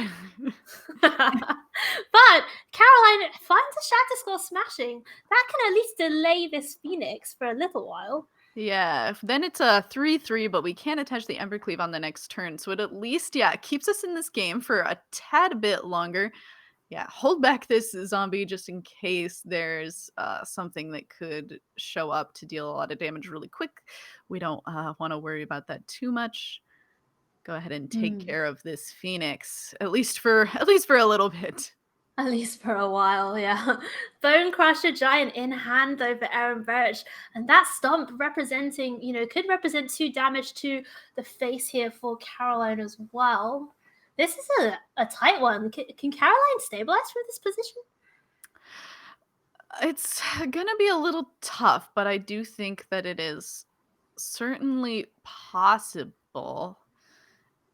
Well, considering that we're about to stomp out these zombies and get rid of some of the life that we were previously going to gain off this Timuret Calls the Dead going to the 3rd chapter, it's slowly becoming less and less likely that we are able to, but if we are able to properly time some of our plays, get this big 4-3 into play, it's possible, though we're just a stomp away from dead also. And that Phoenix of Ash in the graveyard as well. That is going to be escaped. And nothing Caroline can do. She's tapped out. No blockers with reach. And that's going to do it for game number 1. Wow, Aaron Berich taking that one down in typical fashion. Just run it back from the previous game. Bish, bash, bosh. We are done here as we go to sideboard. Yeah, let's take out the bad cards, put in the good cards, Oh, sorry, wow. Sky. Sorry, That's Sky. I didn't mean to throw that much shade at Skyclave Shade. I'm sorry, Nicole. Whatever. Really honest on the side for in too, this all right? situation, Skyclave Shade, I already said, great card. Do like it. In this matchup, not doing exactly what we want it to do, so it does need to go. Can we just discuss your sideboarding advice, which is take out the bad cards? That's not even my advice. That's like some very typical pro Magic player Brad Nelson advice. Okay. I mean, it's like, it's like those instructional videos where it's like, draw 2 eyes and then draw the rest of the owl. Yep. Draw a circle and then draw the rest of the face. Yeah. Looking over at Aaron's sideboard, thinking a little bit about it, but not looking like they're changing a great deal here. No, it looks like shaving an Embercleave. Just looking at considering a couple different things. Look at that Spikefield Hazard right now. Yeah, we're looking at Spikefield Hazard actually has some very important text on it. Not only is it a land for when we need a land, which has proven to be very important text, it also has the ability to exile something if it would die this turn. So that's very good for things like Kroxa, things like Ox of Agonis, and is going to be just like very good for getting rid of some of the peskier comeback escape creatures that are in Caroline's deck. Yeah, really having a little think about the exact composition. Ox of Agonis also a consideration, and you know the red-black deck, it does make you discard a lot of cards, and if you can discard a Phoenix of Ash to that effect, it feels so miserable for the red-black player. Yeah, it looks ultimately like she just definitely wants to shave an Embercleave and will replace that with an Ox of Agonis. So, oh, that's no lands. Nope. Yeah, that one is going to have to go back. Zero lander, getting mulled there by Aaron, puts a spare copy of Embercleave on the bottom though, and Fireblade Charger, Rimrock Knight, Phoenix of Ash, and Embercleave with Fervent Champion the draw. Not a bad hand if you're going to be down a card. That's certainly true, and it's able to, in the cases of a lot of the creatures in Caroline's deck, obviously do some damage and probably kill it because of the extra 1 damage that it gets to do when it dies. And sadly, not a knight, not a goblin knight. It's a goblin warrior, so it doesn't get pumped by the Fervent Champion, but it can dream, you know. Wow, so Fireblade Charger comes in. Caroline is going to throw that Maya Triton in front, but Rimrock Knight pumps up Fervent Champion before damage. Here comes Simrak Call the Dead though, and we talked about this card being very important in this matchup before. Let's see how much work it can do here. I think it should do more work for us now that we are on the play in this game too. Certainly So how important is play draw? How important is play draw in this kind of aggro V mid-range? I mean, being on the play against a aggro deck is always very advantageous for you as the mid-range deck. It allows you to get out your bigger creatures before the little creatures are able to attack you. But I think in our also kind of aggro-y slanted deck, and also the amount of discard that we're playing in the form of like Kroxa, I think that it's extremely important for Mighty Linguini to be on the play more often than not. But the Shatter Skull Smashing gonna do some really great 2-for-1ing right here. Wow, look at this. And we talk about this red-black deck a lot in the, you know, on the in the dynamic of 1-for-1. Like, this deck is just so full of 1-for-1s.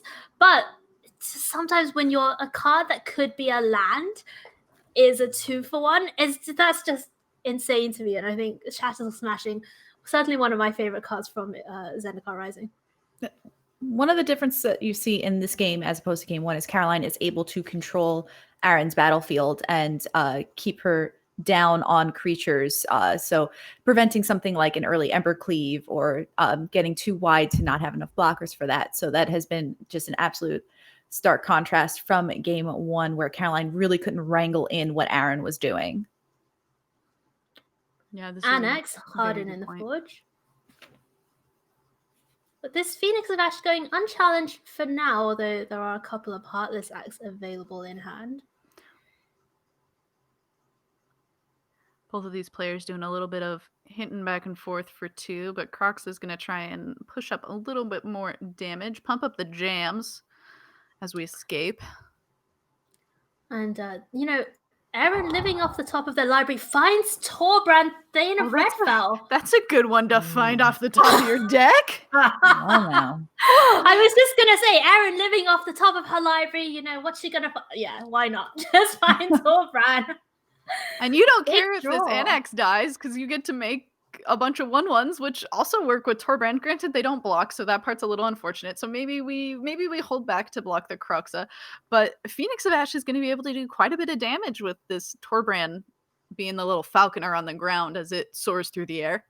As I'm sure Caroline very thankful that she hasn't fired off these Heartless Acts that she has been holding in hand. So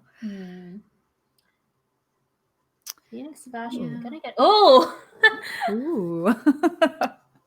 So for our viewers who might not know this, I mean, Caroline is generally known as a Tron player in Modern, and we're always it's kind of a running joke at this point that Caroline just draws the exact cards she needs because of her Tron player experience. And I have to say, watching these cards come to the top of her is definitely ringing true as Croxer gets in, and as you say, that annex that was left back gonna make the trade here.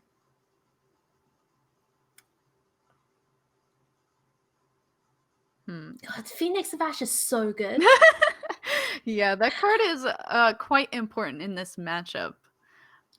Again, not something that you would expect to have to deal with. Reoccurring threat from the graveyard out of a mono red deck doesn't really seem like it fits, but the escape cards from Theros Beyond Death had a little bit of escape for every color, and Phoenix of Ash certainly being the marquee card for the red side.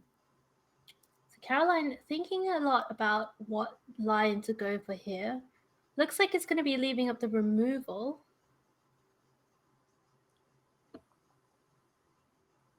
Yeah, we actually, because we have both of the Heartless Acts, if we wanted to, we could potentially see what Erin chooses to play on her turn and save us quite a bit of life. If Erin chose to play this Fervent Champion here, I don't believe we would have the mana to bring back this Phoenix of Ash on this turn. We would have to wait to use the mana next turn.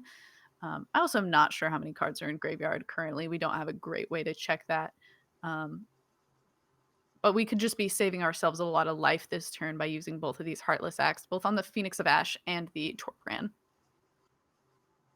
And I think saving ourselves the life while Erin is at 10, we could use these Croxes to basically deal 6 damage while Erin isn't able to discard any cards, would be basically a bolt to the face with these Croxes. So both players' life totals kind of under threat here.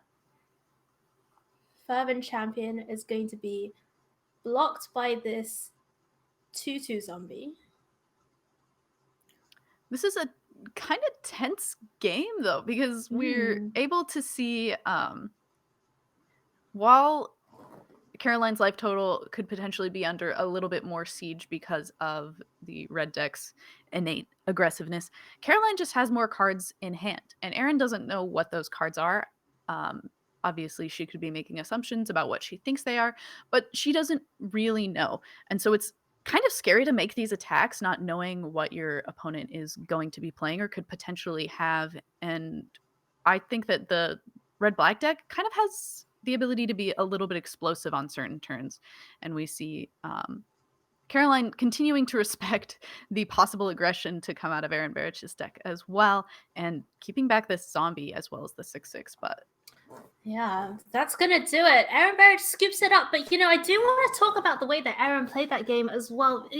Like you say, pretty scary to make those attacks. But when you're mono red and you are empty-handed, your opponent has Croxer, has cards in hand, like, I really admire that experience and tenacity just to know that you have to go for it. Like, you just have to go for that life total. Yeah, you got a lot of games on red. I'm sure Caroline has also played a lot of games on this red-black deck, and both of these players extremely practiced with these strategies and deciding when is the correct time to be aggressive versus hold back and protect your life total. And we saw Caroline, even though she was in a commanding position, continuing to play safe, because the times where you're going to just kind of outright lose in a kind of crazy fashion are the times that you get complacent and start to think that you can be more aggressive than you really can. So props to Caroline for continuing to be safe and hold to her commanding position. So back on the play for Erin Barrett, that 4th Ember Cleave, making it back in. I Where saw we a have flip more flop there. attacking creatures. Oh, we're flip flopping. Oh, Flip flopping. That was. The Ox is an Okay. interesting choice. So I think that, and we're seeing it in this hand. I wonder if we keep it. Okay, so I'm excited about this Ox because we watched the last game where Erin ended up having no cards in hand and ultimately lost because she just wasn't able to keep up with how many cards Caroline had in hand. Ox is able to draw us 3 cards and hopefully draw us something that gets to be really end gaming and closing. Also, if you have a bunch of things that are being removed in the early game, the Ox is able to use its escape ability and is a really cheap escape ability too. So this is an interesting card to see Erin add back to her deck. Though these draws are also a little scary. Yeah, multiple lands off the top for Erin Berich. Pretty unfortunate draws here in our deciding game of the semifinals. Just a reminder, the winner of this game is going on to face Annabelius in our live grand finals coming up after this match. Caroline, a plethora of options available to her. That Gravebreaker Lamia in hand, an all-star of Theros Beyond Death Limited format. And certainly an exciting card to see. It also is a 4/5 with lifelink. That's a very good body and also a very relevant keyword in this matchup. See what Erin can find. It's just another Shadow Skull Smashing, not really able to get to those threats, and that keeping that slightly threat light hand looking a little awkward here for Erin Berich in game number 3. Yeah, we see we're deciding. It's kind of hard because we want to play this Ox next turn. And I see that we're like making this decision probably based on that idea. We're going to use this Shadow Skull Smashing because we want to play this Ox next turn, get some new cards in our hand that aren't basically a bunch of lands, and hopefully be able to just start an engine of these Oxes, hopefully doing big important things. Elspeth's Nightmare, though, out of the red-black deck for Caroline. So that one is going to take out the Fervent Champion. And the second clause on it, the duress mode, not as good against mono red, but that third clause, I'm just looking at Ox of Agonas on the battlefield. Yeah. Yes. That's got to be a little bit of a heartbreaking card to see come down on the turn right before you're about to throw this Ox onto the battlefield. Duress mode is actually going to find a couple of targets here in the Shadow Skull Smashing and Spikefield Hazard. And this is just shaping up so rough for Erin. It seems like these cards, like Elspeth's Nightmare, is normally pretty okay, but is proving to be exceptional based on this one card that we made kind of what felt like a last minute decision on doing. Yeah. We kept it at 7, banking on playing this Ox, and it's being kind of wrecked by just this Elspeth's Nightmare. We drew 3 cards, but one of them is immediately getting dressed away. We played this escape creature that should have this amazing pressure, but it's just like not going to be able to escape because this Elspeth's Nightmare is going to exile our graveyard, and it's kind of a little bit of a heartbreaker. Also, I misspoke earlier. Gravebreaker Lamia is a 4/4, not a 4/5. I thought it was a bit better than it was. That's still great. Even at 4/4, with lifelink, the power really is the key the key metric for this creature, and Erin Berich only able to follow up with that Akum Hellhound. Caroline untaps, has this Heartless Act as well as Shatter Skull Smashing, Ox of Agonas, Croxer in the graveyard, and all the treats available to her. Erin Berich was just trying to spam the swine, but it heartlessly gets sent to the graveyard and swiftly exiled by the Elspeth's Nightmare. So that Ox is now dealt with by this Elspeth's Nightmare. And things looking really good now for Caroline in the deciding match. Gravebreaker Lamia coming in, bringing her all the way back up to 16 life. And if you're Erin, what are you hoping for here? I don't even know. Another Shatter Skull Smashing to kill the Lamia, probably. We would have exactly enough mana to do just that. Attack with the Hellhound. Well, not attack with the Hellhound now that Croaks is in play, but at least be able to handle this Gravebreaker Lamia that's just going to be able to do way too much to us. But we're choosing to discard the land, so the Shatter Skull Smashing wouldn't even be an out to that now. Yeah, it looks like we'll have to put together quite a few cards on Erin's side to get back into this one. Caroline has played her turns very well. I love the non-block with the Lamia earlier when the Ox got through, timing that removal spell perfectly to make sure that Ox of Agonas got exiled. Wow. And that'll do it. Erin Aaron Barrett scoops it up, and we have our second finalist decided. Caroline, the mighty Linguini Kavanagh, making it through to the finals of the VML for a second season running. She won the previous one, and here she is in the finals again. Whoa. I mean, we saw in Caroline's interview, she said, I'm going to just pick a deck that I think I can get lucky with and pick a deck that I think that I'm going to play well because it's what I've been playing and not focus so much on trying to counterpick my opponents. And we see her able to just something that I thought wasn't going to be an easy matchup and something that I thought was going to be a much bigger struggle. And we see Caroline just swiftly kind of closing it out and going into our finals. And we're going to come at you with a live finals between Caroline and Annabelius just in a sec. Yeah, I mean, she sequenced all of her spells really well. I do have to give a shout out as well to Aaron Barrett, who played super well and, a little bit unfortunate with those draws in that final deciding game there for Aaron. Just a few too many lands off the top, but a great run through the VML for Aaron, and making it to the top 4, a great achievement. That was Aaron's first loss. Yes, all season. Aaron's first loss all season. So an incredible achievement for Aaron. And we hope to see Aaron in future seasons of the VML, of course. So before we go into the finals, we're actually going to bring you interviews live with both of our finalists. But while we get that set up, Nicole, let's just have a look back at the top 8 bracket and how things progressed. So we saw that match where Runeclaw Aaron Barrett won over Danae 5 on the Gruul deck. Caroline with Rakdos beat out Skybills with Dimir Rogues, beat the Crabs with the Croxer.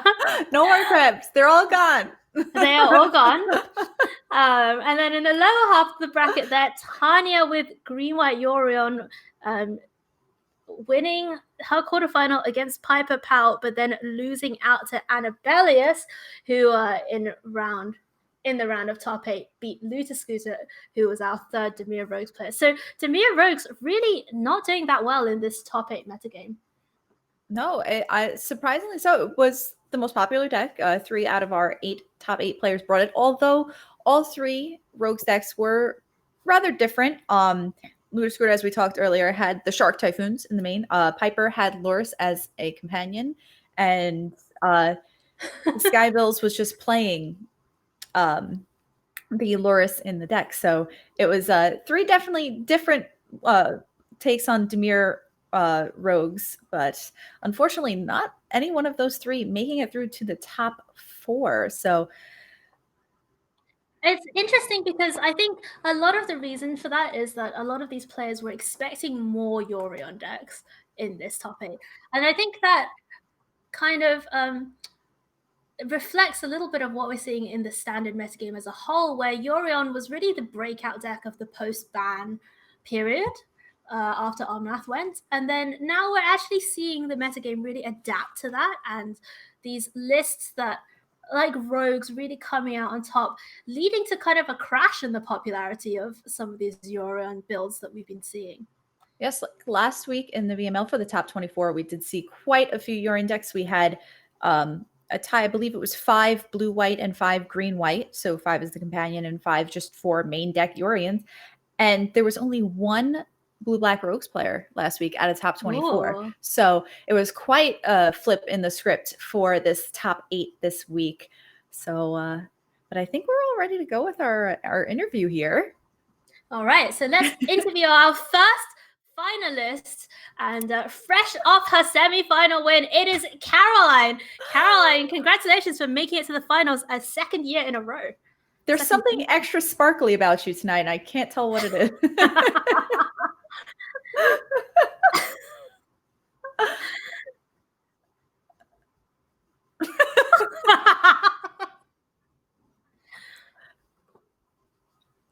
So Caroline, run us back through that semi-final match. What was going through your head in terms of I can't believe I made it's amazing jokes and y'all didn't hear it. It's ridiculous. So Caroline, what was running through your head in that final game in particular, the deciding game? Oh, that I got to attack with Lamia. That one. Yes, that one. Okay, so I got the deck list super late Sunday night and I just sent it in. And the deck list received with a sentence that said, "I don't know what the Lamia is for." And I decided to not care and I just submitted it. And then I was showing my friends and Paulo said to me, "What the heck is the Lamia for?" And I said, "Yo, sometimes you gotta do what you gotta do, okay?" You gotta clip it, and send it, and be like, with the tag, "This is what Lamia was for." Yeah, sometimes you gotta do what you gotta do. So how does it feel being back here? No, the same as last time. Super great. I don't know. I'm really excited because I know I heard Nicole talk about it a little bit, but I really did just do the strategy where I was kind of fortunate enough where I could use a lot of information to figure out what I thought my quarterfinals opponent was going to be on. And I decided to just bring a deck that would beat that. And here we are. It worked last time because in the season 2, I think my opponent had submitted the same list like 3 times. And I just decided, I was like, yeah, they'll probably just do it again. So worked out both times. So hopefully it'll work out again. See, when I was talking about it, I meant more like not even you beating your top 8 opponent. I just meant you beating like crab. Like you didn't care what your opponent was on. It's just like, listen, I am not losing a crab. So like clear off the papers dramatically and just big meeting time. Everybody gather around. Tell me what beats your own crab. I actually thought you were there. The way you were telling the story was like, I really thought you were just there because Sunday night I was just doing that with my friends. But I will say, like when I saw the top 8 deck list come out, I actually was like, oh, I did it. Like, because I had Crookston versus 3 rogues. I was like, I can't lose. And then none of the rogues made it out of the bottom, which was very sad. And happy. But it didn't go to the plan I had. Because if I got to play rogues in the finals, it'd be pretty great. Instead, I have to play against Embercleave again. Oh, yeah. How are you? It worked out last time. So how are you gonna? I mean, don't give too much away, obviously, but what's your mindset going into this gruel matchup? Don't believe in the cleave. Oh my goodness! The cleave doesn't exist. It's stuck on the bottom. I don't know. I don't want to give away secrets. I don't have any secrets. Well, I mean, it's great to have you back in the finals, Caroline. Obviously, it's been a pleasure casting with you throughout the season, as always. And well, no, if you think about it, I'm really smart because I didn't have to cast the end of last season or the end of this season. I'm so smart. I mean, I question as to whether that was the main purpose of winning through to the top 8. Yep. It's like I don't have to do work now. Wow. Unbelievable. And I know we covered this a little bit in your video, but maybe just tell our viewers a little bit about how the VML has, Oh no! I already struggled the first time. We love putting you on the spot. Let's watch you did that video one time. Oh my gosh, there were tears. There wasn't tears. The VML has been pretty great. I think I talked a little bit about how I've changed a lot, but I've also gotten really observed everyone in the community changing a lot. I think every season we encounter some challenges and some great things, and the more we do it, the better and greater everything is. So, did you guys know there's an invite to the Zendikar Championship in this VML? Don't worry, Caroline. It's not like we've mentioned it like 50 times already. I was only here for the CFB Pro, so this is exciting. Wow. Well, you got that because both of our finalists are getting 1 year of CFB Pro. So that's pretty exciting. Oh. All right, Caroline, we will let you go and prepare for your finals match, and we are going to bring on Annabellis to have a little chat with Annabellis about about how she's feeling going into the top 8. So while we get that set up, I just want to give a huge shout out and thank you to Lodestone Coffee and Games in Minnetonka, Minnesota. They are our WPN store partner for the VML this season, and they really honestly made this season possible by agreeing to help us be tournament, do some tournament organizing, collecting entry fee, etc. Thank you so much. Check them out. They're an awesome LGS. They have Magic singles, sealed product, board games, etc. And even though we can't maybe necessarily hang out at our LGS as much as we used to be able to, I believe they also have an online presence. They have an online store, so for sure, check them out. Yes, they do curbside pickup. They are fantastic, and we want to support them now so that when all this nonsense is done with, we can go visit them and hang out and do our Friday Night Magic and our pre-releases and all that fun stuff again. Nicole, Magic so much. What was I going to say? So I don't know if you know, but there's a new show out on Netflix, and I'm not being sponsored to say this, although I would love to be sponsored by Netflix. Called The Queen's Gambit. Okay. And it's about a young girl who's a chess prodigy, and in the 50s, and she goes to she's an orphan, and then she discovers that she has this chess talent, and then she goes to all these chess tournaments. And honestly, the first scene where she walks into this chess tournament and people are just sitting opposite each other, they have like clocks, they have like a notepad, and it just hit me in the feels so much, where I was like, oh my goodness, I really want to just walk into a convention hall. I want to see people sitting opposite each other. I want to go to the very quiet women's bathroom and not and bond with other non-male people in there.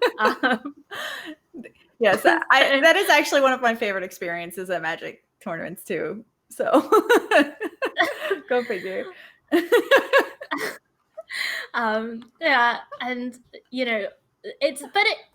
while we can't do all of that, Nicole, while we are in this period of this kind of transition period, I do have to say, I think the community has really banded together, really delivered a lot of awesome online events, and they're no replacement for a lot of us for paper, but the fact that we can do events like Channel Fireball Clash, like the VML, like lots of other events that you see on MTG Melee, on other organizers, I think that it's incredible the way that the community has stepped up. Yes. So yes, being here and doing the VML, it's really filled the void, and I love this. I love our community, and and a big thanks to Lodestone Coffee and Games for making this possible. Like you said, to all of the awesome members in our community who have supported us to make this possible and to help us sort of, again, fill that void missing tournament magic right now. So y'all are the real MVPs. All right, so I think we've got our interview with our second finalist, Annabellius, set up. So let's bring her into the booth. Hi, Annabellius. Congratulations for making it to the finals. Hi. How are you and tonight? Also, I'm doing well. A little bit nervous, but that's what happens when you make the finals of something. Can I first of all just say that I love those headphone cat ears? That's what I wanted to say too. They are amazing. Thank you. I feel like I feel so plain. I need to get a little something going on. Get a little. Okay. I love it. I got nothing. So Annabellius, how does it feel to be here in the finals, competing for a spot in the Zendikar Rising Championships? It's nerve-wracking indeed, but let's see. It's definitely amazing. I've had a good run this season, and then there's a lot of cards that I had to fight through that aren't the most. I'm typically an aggro player, and having to fight through weeks of Uro and Omnath and that kind of nonsense was definitely I had to put on a different hat and maybe abandon the aggro for some weeks. I mean, that's amazing that you've managed to adapt your play style, and I think that's one of the interesting things about the VML that you do have to make that kind of shift. Now, being back on Gruul Adventures, I imagine so, is more in your wheelhouse. So the comfort level has gone up a little bit. Yeah, Bonecrusher Giant, Lovestruck Beast, Embercleave is just, it's a recipe. It certainly is. It certainly is. Definitely one of the more straightforward, aggressive, consistent, powerful decks in the format right now. So, so Zendikar Rising Championship invite on the line. What are your feelings on that? Well, I've never qualified for like a pro tour or anything like that, so it'll be pretty huge if I end up winning it. It's always been like one of the dreams that I was like had in the back of my mind, so it'll be pretty awesome if I can manage it. I definitely empathize with you. I think for a lot of people, that reaching the pro tour is such a huge goal for all of us in the competitive Magic community. So it's super great that you have that chance here. I'm going to ask you the same thing I asked Caroline, but don't give too much away. But how are you approaching this matchup with Rakdos? I guess the same way Gruul approaches every matchup. I'm going to put big must-kill creatures on the board, and I'm going to turn them sideways and make you have the answer. Gruul smash. Exactly. Yes. I love it. Oh, that is fabulous. That is fabulous. And so is there anything that you want to tell the community, about yourself or about your experience here at the VML? Definitely check out the VML I hear there's a season 4 in the works. So definitely check it out for next season. It's definitely a really good experience. These are some of the best Magic players in the world that you can go up against, and it's definitely a great community to be a part of. All right, awesome. We've been pleased to have you with us since season 1. So you're an OG here. Yeah, thank you. Thank you for being part of the community for such a long time. We are growing all the time, but it's great to see you stick it out through all of the seasons and making it to the finals. The growing pains, the good and the bad, but mostly the good. And now the really good, because you're in the finals. Ah! Yeah. All right, Annabellis, we're going to go let you get ready for your finals match. Very best of luck to you. And we will be bringing you coverage of the finals very shortly. So thanks for joining us, Annabelle. Thank you, guys. Yes, good luck. Ooh. How lovely to be able to speak to both of our finalists as they gear up for the big match coming up. So, Nicole, Gruul versus Rakdos, do you have any predictions? It's definitely going to be a very tight matchup. I feel like this could very easily go either way.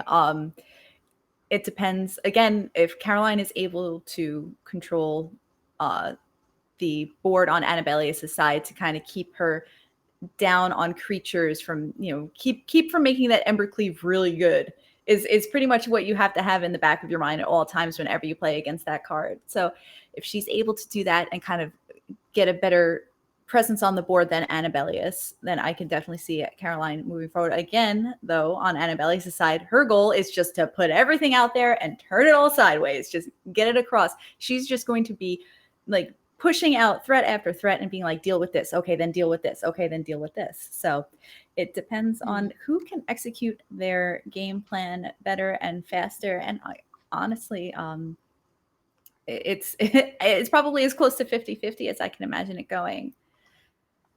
I have to agree with you. I think this one is very, very tight to call. Let's see if we can get our lovely bekybear back on with us. Hi, Becky.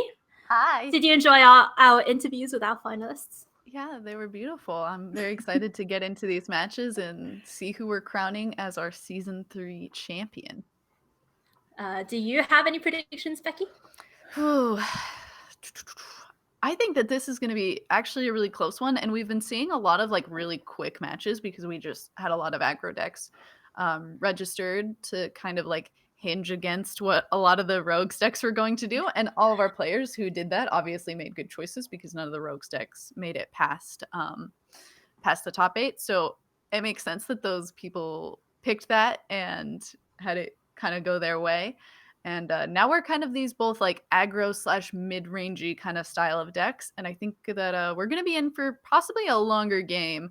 And if we're not in for a longer game, then we're in for one of these two sides going face really fast. All right, let's find out what happens as we bring you the finals in just a minute.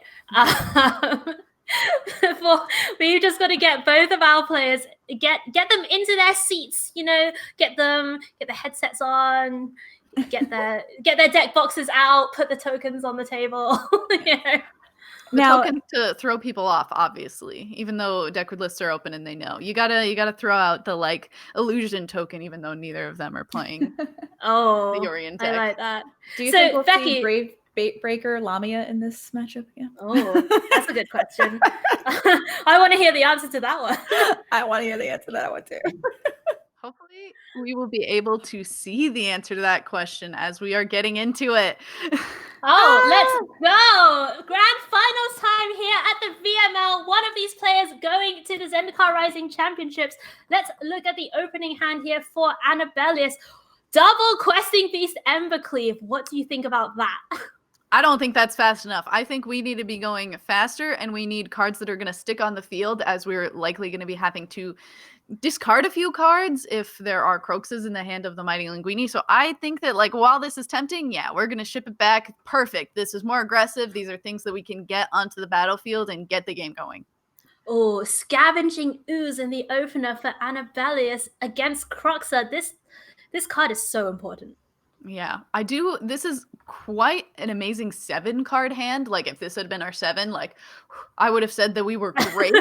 It is a little weird to like look at this and be like, we're keeping this, but like what goes back? I mean, it's kind of one of those things where we're trying to decide, are we sacrificing curve or are we sacrificing aggressiveness? And if we throw back the Lovestruck Beast, I feel like we're sacrificing curve. If we throw back the Edgewall Innkeeper, we're sacrificing card advantage. It'll be interesting to see. Annabellis chooses to put back the Edgewall Innkeeper and just keep the curve of Princess into Brushfire Elemental into Lovestruck Beast, and has chosen this aggressive slanted game start. So it looks like Caroline also on a mulligan to 6. Princess comes down on turn number 1. Garrick's Harbinger, the draw. And wow, that card is going to be... I hope, I have a feeling that it's going to be impressive. In the past, it has not been as impressive as I've always thought it would be when reading the card, but I'm kind of hoping that it'll be impressive. However, against Mire Triton, it leaves a little bit to be desired, as the Death Touch 2/1 doesn't care about black hexproof from Garrick's Harbinger. Wow. Brushfire Elemental comes down on turn number 2. There's a Fabled Passage as well. Annabellis, this draw going super smoothly for her. And I have to say, with Garrick's Harbinger, I have been very beaten up on by that card before. I'm sad because I haven't done a lot of beating up with that card. Oh, I can't remember what deck it was that I played a lot of that had a lot of black removal, possibly even this deck. And on the ladder, it was just miserable to go up against these Harbingers that can't be stomped and can't be Heartless acted and can't be eliminated. Oh, there is a Skyclave Shade in the yard, Nicole.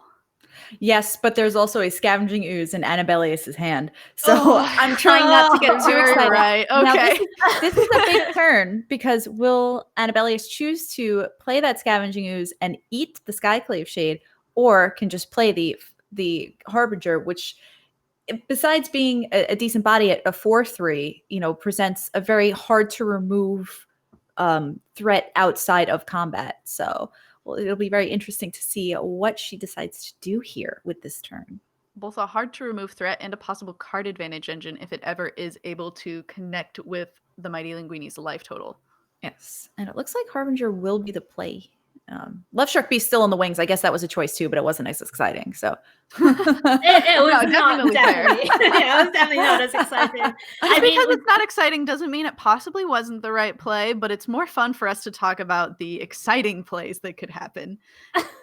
Annabelle did hover over that Skyclave shade, did think about this Scavenging Ooze, but decided to hold that one back. And a lot of the times I have seen Gruul players do this where they hold their Scavenging Oozes because it's just so important against cards like Croxa, against cards like Ox of Agonis. Yeah, and we are possibly hovered over it and decided we just don't really mind that it can't block, but Mighty Linguini, somebody's gonna have to take over the name of that card. Palaka Palaka Predation. Predation. Oh, nice Thank you. snap. We got it. Let's go, Nicole. I know got it was Palaka something, but I couldn't remember the other word that was in the name of it. Yeah, not seeing anything that it can take out of Annabellius's hand, and kind of 3 mana just used in a turn, but we still can't attack because of this Mire Triton that is a very pesky little death touch creature. So I mean, it's interesting though because Caroline did have the option to play that Skyclave Shade, and now that Palaka Predation, not being able to get a card and seeing the news of the Scavenging Ooze, a little bit awkward here for Caroline in game number 1. Though that Maya Triton, as you say, holding down the fort. yeah, it's doing a good job of making sure that Caroline's life total stays intact. And for now, the princess is going to get in there. Yeah, why not? Princesses can fight. Yeah, if you're not going to block my big creatures, or you're waiting to block my big creatures, and this 1/1 is just going to be able to get some chip damage in, yeah, might as well make the attack. So Garrick's Harbinger, that one can't be targeted by any of those black removal spells, of which there are many in the Rakdos deck. But we also have some red removal spells. If we come across a Shatter, Skull Smashing, we could be able to answer the Garrick's Harbinger, and possibly some other things if we continue to make our land drops. Bonecrusher Giant joins the battlefield for Caroline the Mighty Linguini as well. Scavenging is going to do a little bit more growing in the end step here for Annabellis. Just another basic land though for the draw. Oh, this is so hard because you want to save things like Fabled Passage for your landfall creatures to be able to pump them up because they help you have really explosive turns. But also you don't want to play these other basic lands and give away the fact that you've done nothing but draw basic lands for the last few turns. So a little bit of a kind of sad place to be with these cards in hand, but keeping the Scavenging Ooze at the ready, able to eat creatures, gain us some life, and become as big as this Lovestruck Beast. What a tense and exciting game number 1 here between our 2 finalists. The Scavenging Ooze growing every turn. Lovestruck Beast, a huge presence on the battlefield as well for Annabellius. Annabellius leaving that final green open in case of a Croxa before it can escape or anything this turn. So kind of playing a sort of defensive graveyard eat here on the Ooze. Just another land for Caroline. Does have that castle locked away. Oh, we're going to take a bolt to draw a card.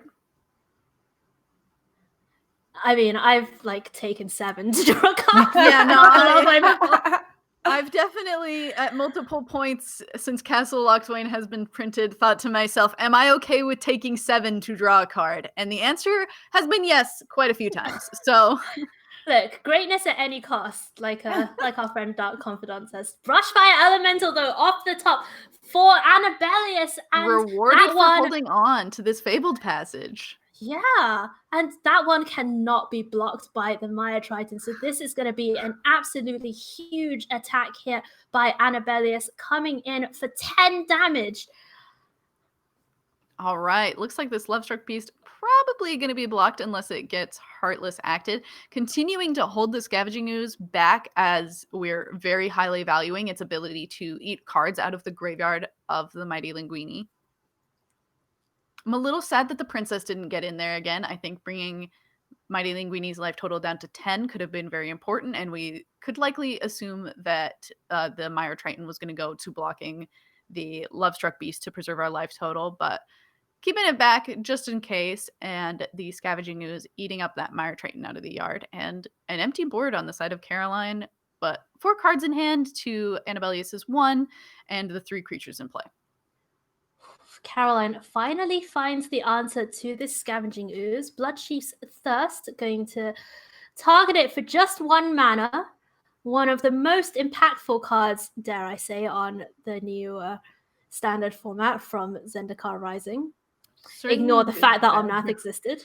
Yeah, it's banned now, so it doesn't count. Yeah. Yeah. Exactly. What were we talking about? I'm a what? What? Jeez. Speaking of Omnath, remember how Shatterskull smashing, huge 2-for-1 for Caroline. That is going to clear the board. Now neither player has threat available. Scoring Dragonfly in Annabellius, but here comes.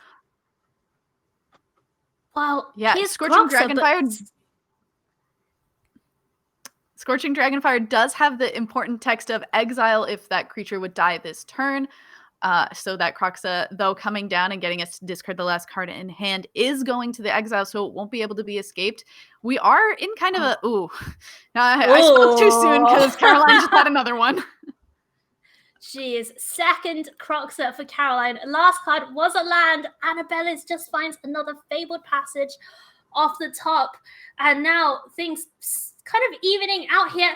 Caroline rips Rankle, Master of Pranks off the top. Wow, this is insane. This turned around so fast from having Annabellius with 3 creatures in play and kind of having this commanding presence, lost that Scavenging Ooze, and now it's just a few rips for Caroline and having this Castle Lochthwain in play just in case we run out of gas. We have no cards in hand, so we have this great ability to just like draw cards, not take that much life, and also have this immense pressure off of this Rankle now, and also this Croxa that we can escape from our yard. Rankle doesn't even need to have any text. Rankle as a flying 3/3 is good here. Like, who cares that it makes you discard or draw or sacrifice? Like, Caroline doesn't care about any of that right now. And we're all about these rips off the top of our deck from Caroline. Goodness. I'm telling you, it's that Tron player energy. Liliana, Waker of the Dead. Now, that's going to be a bolt every turn for Annabellius, who's living off the top of her library. Finds an Edgewall Innkeeper. You've got to feel for Annabellius, drew those 2 Fabled Passages in a row, and now just finds a somewhat inconsequential Edgewall Innkeeper. Rankle is going to be 3 damage, and this is looking pretty. Is this lethal now for Caroline? Yes. If we are able to escape the Croxa, I do believe it is lethal. We have 3 damage from Rankle, 3 from Liliana, 3 from Croxa. Don't think there's enough cards, or there weren't, at least until the I think there were only 4 cards in the graveyard, so unable to escape yet. Okay, but that Fabled Passage brings 1 closer. And Liliana makes. Okay, we had a Ryan Croxa that we got the Fabled Passage anyway, so the math is adding up slowly, even though I misspoke. Oh my goodness! You knew the whole time. I have a little bit of telepathy with Caroline. I just knew that she drew the Croxa. It's fine. That's going to do it for game number 1. Caroline ripping card after card off the top and taking down that game after stabilizing with a Shatterskull smashing. We are going to sideboard. What do you like from this Gruul deck here? Well, we see the Phoenix of Ash coming in right away, as we noticed in the last matchup against Aaron Barrich, the mono red deck, that Caroline did have some trouble dealing with a Phoenix of Ash permanently. So we see those get snapped in. It looks like Brushfire Elemental is going to come out here, though, which I find very interesting, especially on the play. I'm kind of in the same boat with you, Nicole. I think that if anything, it should be something that stays in our deck, especially on the play. It can be blocked by the most annoying creature on the side of the Mighty Linguini in Mire Triton. Death Touch on a small creature, not something that a lot of these big green creatures want to be facing down. So interesting play, though I'm sure she's tested this matchup and knows that maybe the unstable power and toughness of Brushfire Elemental just isn't something that she wants to be seeing in her deck. I mean, Brushfire Elemental also pretty weak to literally every removal spell in Caroline's deck. You know, the Bloodchief's Thirst, the Heartless Axe. Maybe a little consideration here as we see the opening hand. Annabella is keeping the 7 Scorching Dragonfire, Phoenix of Ash, and Vivian, Monsters Advocate. How does Vivian play out against Red-Black? I haven't played Gruul and I haven't played Red-Black. I've played the green food deck, which was also playing Vivian, and it seemed like Vivian just cost against like a lot of the aggro strategies. Since I did play the mono green deck against Aaron Barrich earlier, it seemed like Vivian was just kind of too expensive for the really aggro decks. However, the Red-Black deck, not nearly as aggressive as the straight mono red deck, and it could just be that a Planeswalker and the possible card advantage that you get off of Vivian's minus is just like very important and very helpful against the discard coming out of Mighty Linguini's deck. Honestly, just Vivian's static ability is really where it's at. Just to be able to cast things off the top of your library is phenomenal. And the fact that Vivian can clog up the battlefield a little bit with some 3/3s, block a Rankle maybe with a reach creature, trade with a Bonecrusher giant, things like that. So definitely has some different uses depending on how the game plays out. So Annabella is going to take the 4 here from Bonecrusher Giant, saving up that Scorching Dragonfire, and rewarded for her patience with that this Croxer coming out. Yeah, seeing a repeat of the play that we also saw last game in Scorching Dragonfire used to exile Croxa as it leaves the battlefield from not being escaped. We do still have to discard a card, though I imagine it's likely one of these lands, as after 5 mana, we don't need a lot more mana in Avelius's deck, so we're probably happy to just get rid of this and take 3, and then hope that this Vivian and this Bonecrusher Giant in our hand are able to help us stabilize. So Annabella ready to cast this Vivian Monsters Advocate next turn, and we shall see how this 5-mana Planeswalker fares now against the Red-Black deck. We've seen, since the bannings, we've seen kind of a resurgence of these mid-rangey Planeswalkers, Ashiok, Vivian, Elspeth, like really start to find a place in this format, and something kind of great to see after such a period of explosive linear strategies. Yeah. Annabellius making the heads-up play, remembering how the Wrinkle from last game was quite pesky, and giving this 3/3 beast a little reach token there. Is that a Kazandu Mammoth on the top of the library? Yes. That is a big old mammothy boy. I don't know why I said it like that. I love it. I love it. I mean, it was quite something. I enjoyed it. My dog also enjoyed it. I don't know if you could hear him make that noise behind me, but Well, no. Wow, though, look at this. Bloodchief's thus taking down the only blocker on Annabella's side, and Vivian is going to fall down to that Bonecrusher Giant. Yeah, the sad part about Vivian, though, she does cost 5 to come into play. She does kind of have a low loyalty to start off with. I guess that's the price you pay for also making something that naturally blocks for you when you enter the battlefield. So, you win some, you lose some, I suppose. I mean, I'm just so glad we're back in the era of fair Planeswalkers and not a Planeswalker that's 5 mana, comes down, doubles your mana, makes a 3/3. It has haste, it has vigilance. But that's like you said, we're seeing a lot of these mid-range cards come back, like Phoenix of Ash. It's a great Magic card. Just hadn't seen any play because you didn't live long enough to escape it from the graveyard again. It just was a 2/2 flyer haste 3, and then you were gonna die. So you'd be like, "Here's my Phoenix," and they'd be like, "Okay, here's Omnath and 6 other things," and you'd be like, "All right, next game." So it's great to see. Players trading off the Bonecrusher Giants, agonizing remorse out of the hand for Mighty Linguini. That is going to take care of the Phoenix of Ash in the graveyard. Annabellius has got to draw something here. Oh, and it's another fabled. Annabelius is gonna forever hate Fabled Passage after tonight. No.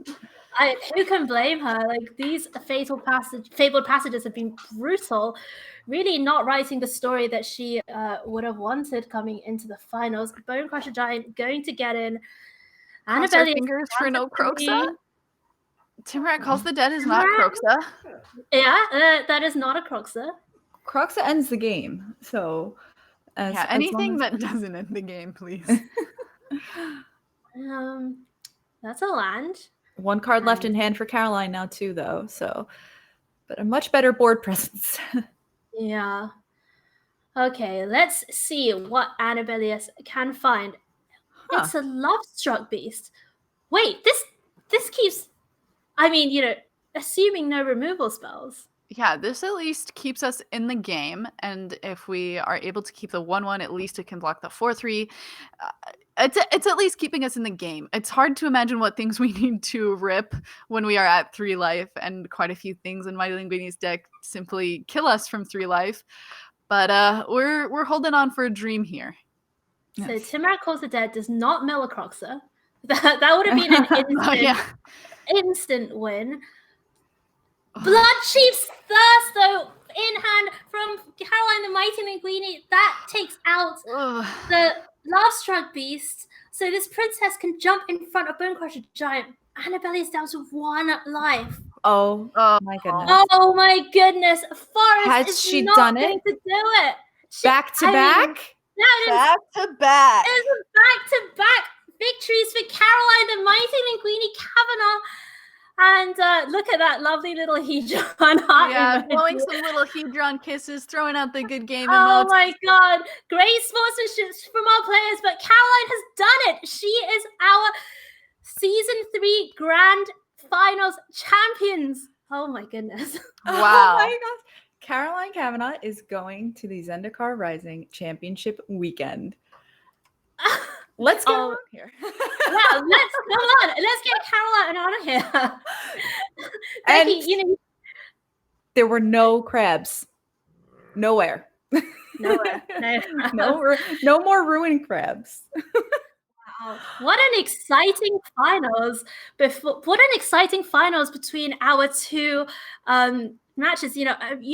My heart really breaks a little for Annabelius drawing a lot of fabled passages off the top, especially in games, in game 3 there. But I have to say, very well played from both players, and a fitting conclusion to what has been a fantastic season here at the VML. Hard fought and sorely won is an understatement. We watched a lot of great competitors, a lot of amazing battles this season, and that was quite a battle to top it all off as well. And we're going to be crowning Caroline Season 2 champion, now the Season 3 champion. Are we ever going to get this crown off of her head? I mean, it was a huge achievement. And for those of you who maybe are just joining us, or you've not been following the VML through the whole time, the VML is difficult. Players played in divisions of 8. You had to play every single person in your division. So you had to play 7 matches in your division play.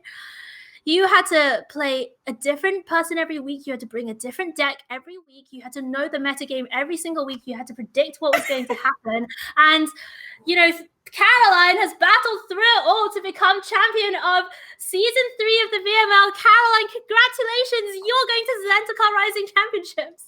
Well, that's cool. Well, you know what the coolest part is? That means you don't have to grind the ladder.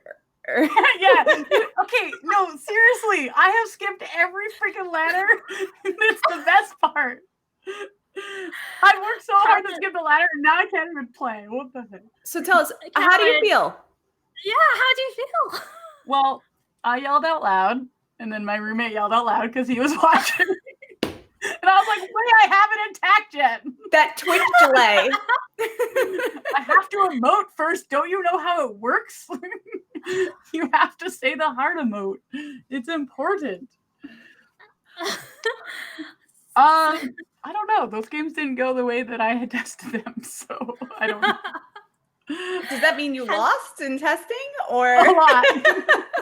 But honestly, like actually though, a lot. Like I tested a lot of the different matchups, both with Tanya being in top 8 as well, and everything went the opposite, basically. So testing is stupid. Don't do it. No, I'm just kidding. It's great. Oh my goodness.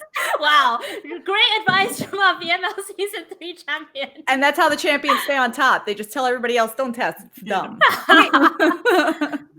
Okay, but legitimately, can I talk a little bit about testing this season? This Yeah, is of your course. time. This is your Go time. ahead.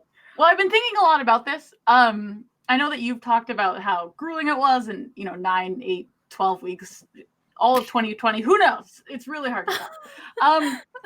But I started the beginning of the season off with a group of friends from various leagues, from various divisions, and we actually all checked with each other. Like, okay, we're not in our same divisions, except one.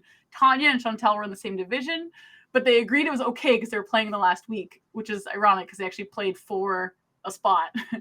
Or I think that maybe they both made it, but it was like tight. It was like, so testing was actually like not every week, but some weeks we legitimately would like get on a call or just spout out different deck lists, and that was kind of cool. Like the group was named something like "Remind Me to Play Standard," which I thought was kind of like a good thing because it did remind us. Testing is stupid. No, that's next season's. And so that was really fun to be part of a group that all had the same goals, but we weren't interfering with each other. Like sometimes when you go to a tournament, you might play the person that you tested with, and it was nice to know that we couldn't do that. So then in the top 8, fellow Sugoi teammate Tanya also made top 8, and we were on the exact opposite side of the bracket. So we got to do kind of the same thing. Like Saturday and Sunday, we spent a lot of time just like looking at deck lists. That was the split weekends. We had a lot of data. And we really like all of Sugoi, especially like all of Team Sugoi is awesome, but Nick in Innistrad has been every week. He just messages, okay, what are we testing? What are we playing? And I don't think I've ever prepared for a tournament like that before. Like actually taking a deck list that I know I was going to play against and just run match over and over and over again. And I want to give one extra shout out to Sandy Dog MTG, or I guess Sandy Dog MTG, for accepting my Twitter DM and playing the mono red matchup with me. Because they're really great, and they don't know me, and they're like, yeah, I'll run some games with you. And so the Magic community is kind of awesome. Caroline, just hearing that story of these VML arisen testing teams, and we've heard it time and time again from our interviewees throughout the evening and throughout the season as a whole, just like how important is that community aspect that the VML brings. Oh, it's like the best part. I mean, I told the story about me not being able to walk through a Grand Prix without like stopping every 10 feet, because that's really just what drives me. Like when I was flying to Grand Prix or when I was traveling to large tournaments, I know, hard to relate to, but when I wasn't doing it because I was planning on winning every tournament. I was doing it because I loved every freaking person there. And the VML has been a huge part of this really, really terrible year. So I think we've done 2 seasons this year. Yeah, and it's really helped us through all of this craziness and the community that it's built, and just seeing like tweets and people get excited and trying to metagame each other has also been fantastic. Like, I don't know, it's just great. This season we've had a lot of trials and tribulations as well. We had 1 standard rotation, 2 standard bannings, multiple bring it, Wizards. Multiple methods, and the resilience of people in the league, especially since our decklist submission is Sunday evening and bannings come out on Monday, has been absolutely insane to see. And the thing that's rough that I keep comparing to, we survived in season 2 a companions rule change that made the client unusable for a full week of our league, and we still survived less stress than this season. My least favorite banning was, and it's totally fine how it was uncovered, but the like digging in the metadata of a website to figure out there was a ban announcement was rough. Oh my goodness. That was my least favorite one. I was like, no, fire shoes, no. Yeah. It's not so. I mean, And I think the crown in the way. The VML, obviously a microcosm of the Magic community as a whole. Lots of people, lots of our viewers out there also, getting through the same hurdles maybe to their playing as we were. And just gotta say a huge thank you to everybody in not just the VML, but the broader VML community, to all of our patrons. Awesome people. Thank you so much for supporting us, the team. And thank you to everybody who donated to the prize pool, which was just an awesome thing to see. So thank you to everybody, all of you that helped make the VML happen, but not just happen, but, really become the smashing success that it was this season. And I think there's only greater and better things. Go on, Caroline. Well, I just want to make sure you thank yourself. Oh. Well, I would actually like to take a second to thank both of our lovely co-chairs, Caroline and Hayu. They have worked their behinds off this season to make sure that everything has gone smoothly, from actually being able to hold the tournament to making sure that we have things like prize support, like Channel Fireball, and getting the ear of really good at Wizards, bugging so that people. we were able to That's all we did, really. send our champion to the Zendikar Rising Championship weekend. So just so you know, they do a lot of behind the scenes work and spend hours and hours and hours every week putting together this broadcast. And speaking of that, our producer Phoebe Yes. is Oh an my God, absolute yes. all-star. Phoebe is honestly, and I'm trying to do things with my casting career, and Phoebe is one of the best producers in the business, honestly, like from the bottom of my heart. I love Phoebe so much. Phoebe does everything. And thank you so much for putting out broadcast after broadcast after broadcast, week after week, always showing up, always dealing with our random requests, our random additions, being like, hey, we want to add a third interview, we want to add interview videos, we want to add whatever. And thank you so much to Phoebe for making the broadcast possible. Because I'd like to see some major hype in chat actually for Phoebe to continue to please.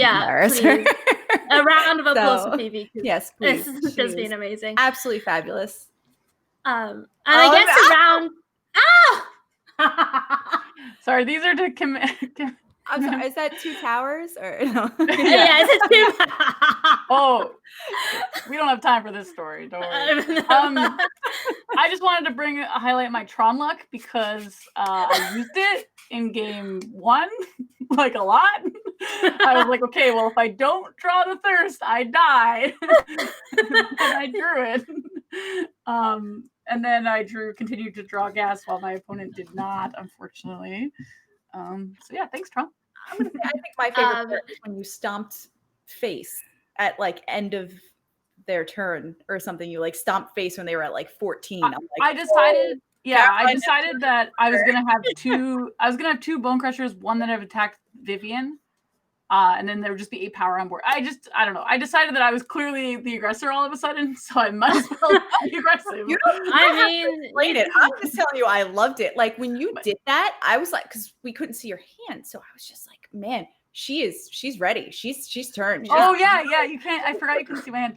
Well, you also saw my blunder with fetching. I don't really understand what I talked myself into there. Fable Passage. I just thought for some reason they were both going to come into play untapped, and I was like, wait a minute. This doesn't work. I only had 3. I didn't have 2. I didn't have a double spell, but I didn't punish myself. But gosh, I was like, this is fancy. I'll just wait. And I was like, oh. No, if you hadn't said anything, nobody would have ever known. Oh, I noticed right away. I was like, girl, you cast a spell with your other 3 lands. So we were like, oh. Because I had a castle and I just all got in my head. It was really funny. Well, I mean, it's all swamp. Chat's like, you didn't have a swamp. I was like, I was going to go get one. Okay, yeah. They would come at the same time. It's fine. Yeah, I mean, it all turned out all right, though, didn't it? Yes, it did. So I just wanted to round out. I just want to round out the thanks, because we obviously need to get around to all of the people that contributed to making the VML great. Obviously, Nicole and Becky, other casting pad to myself and Caroline, did a great job every other week.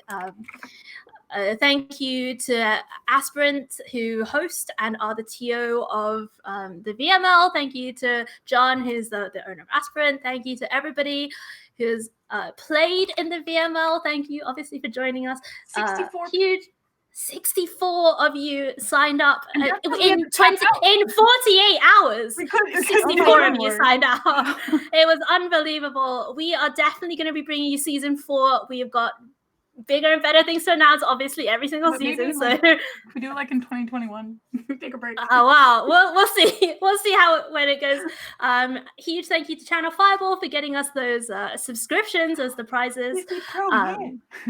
Yeah, and thank you to Wizards of the Coast for supporting our program, for helping to hype us up, and for giving us those invites to both the qualifier weekend and for our winner, champion Caroline Kavanagh, to the Zendikar Rising Championships. I was looking for a tweet that I made in preseason. I couldn't find it, but I made a tweet that was like I'm come take my crown, but y'all didn't take it. I got it. Do I have to buy a second one? Next Is that season. how that works? No, just wear two this. little crowns. You can barely fit one. No, I'll get a little one that goes inside. I'll have 2 cute little. Wait, the smaller one would be 3rd season. No. Wait, you have to you have to stabilize this one first. Well, the bobby pins. I didn't have time to put the bobby pins. Okay, I had other things to do. I also want to take a second and thank Brandon, also known as Tom Block, for helping us kind of like launch the whole VML and getting us all involved. I know he was actually he's the one that got me into this personally. He was in my day 2 draft pod at GP New Jersey. Randomly was like at a Grand Prix. He was like, "Yo, you play Magic? Have I got something for you?"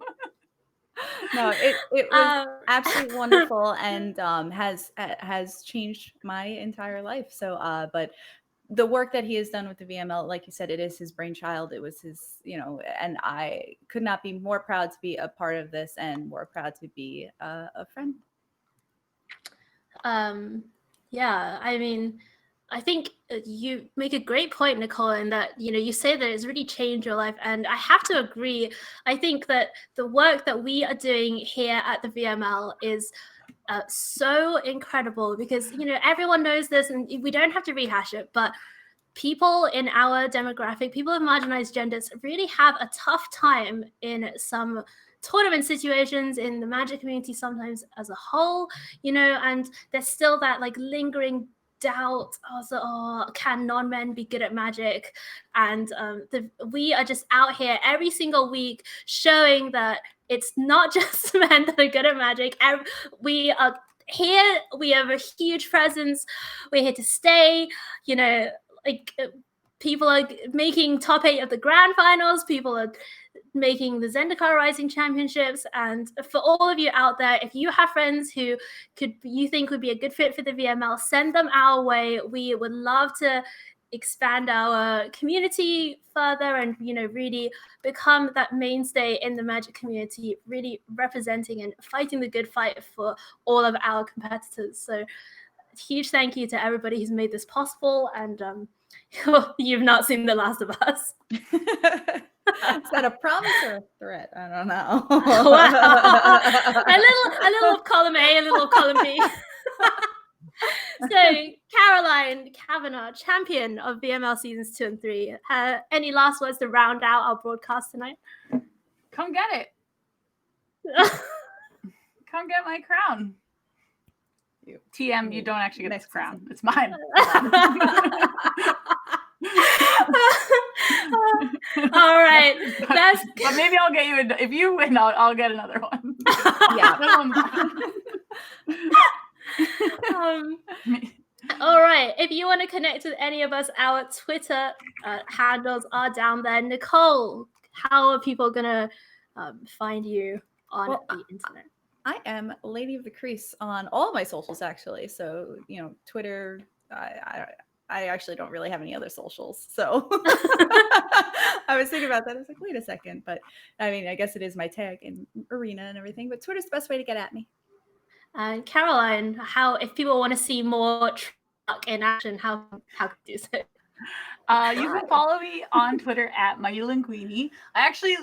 was really close to 1,000 followers for like the last month. And then today I squeaked over, but I didn't want to tell anyone because then everyone does the unfollow thing. So I just didn't say. Hold on, be right back. Unfollowing. No, what? Oh my goodness. And then you can also find me on Twitch at twitch.tv/themightylinguini. We do occasionally play Tron, though normally Nicole is the guest when we do that, and we do some really funny things. But the coolest thing about my stream that I'll say is that I'm a variety streamer that takes Magic personalities and people and friends and makes them play games that aren't always Magic. So. And I've been Hayi. I'm on Twitter at niphette, niphette. I'm also I'm just generally a Magic play-by-play broadcaster. In 1.5 hours, you'll see me over on the Channel 5 channel doing coverage for CFP. So I'm going to be there 10 p.m. to 3 a.m. my time, Pacific. So I will see you all over there a bit later on. But meanwhile, that is going to do it from season 3 of the VML. Congratulations again to Caroline, our champion. Thank you to everyone for sticking with us through this journey. We appreciate all of you. And we will see you in season 4. Bye.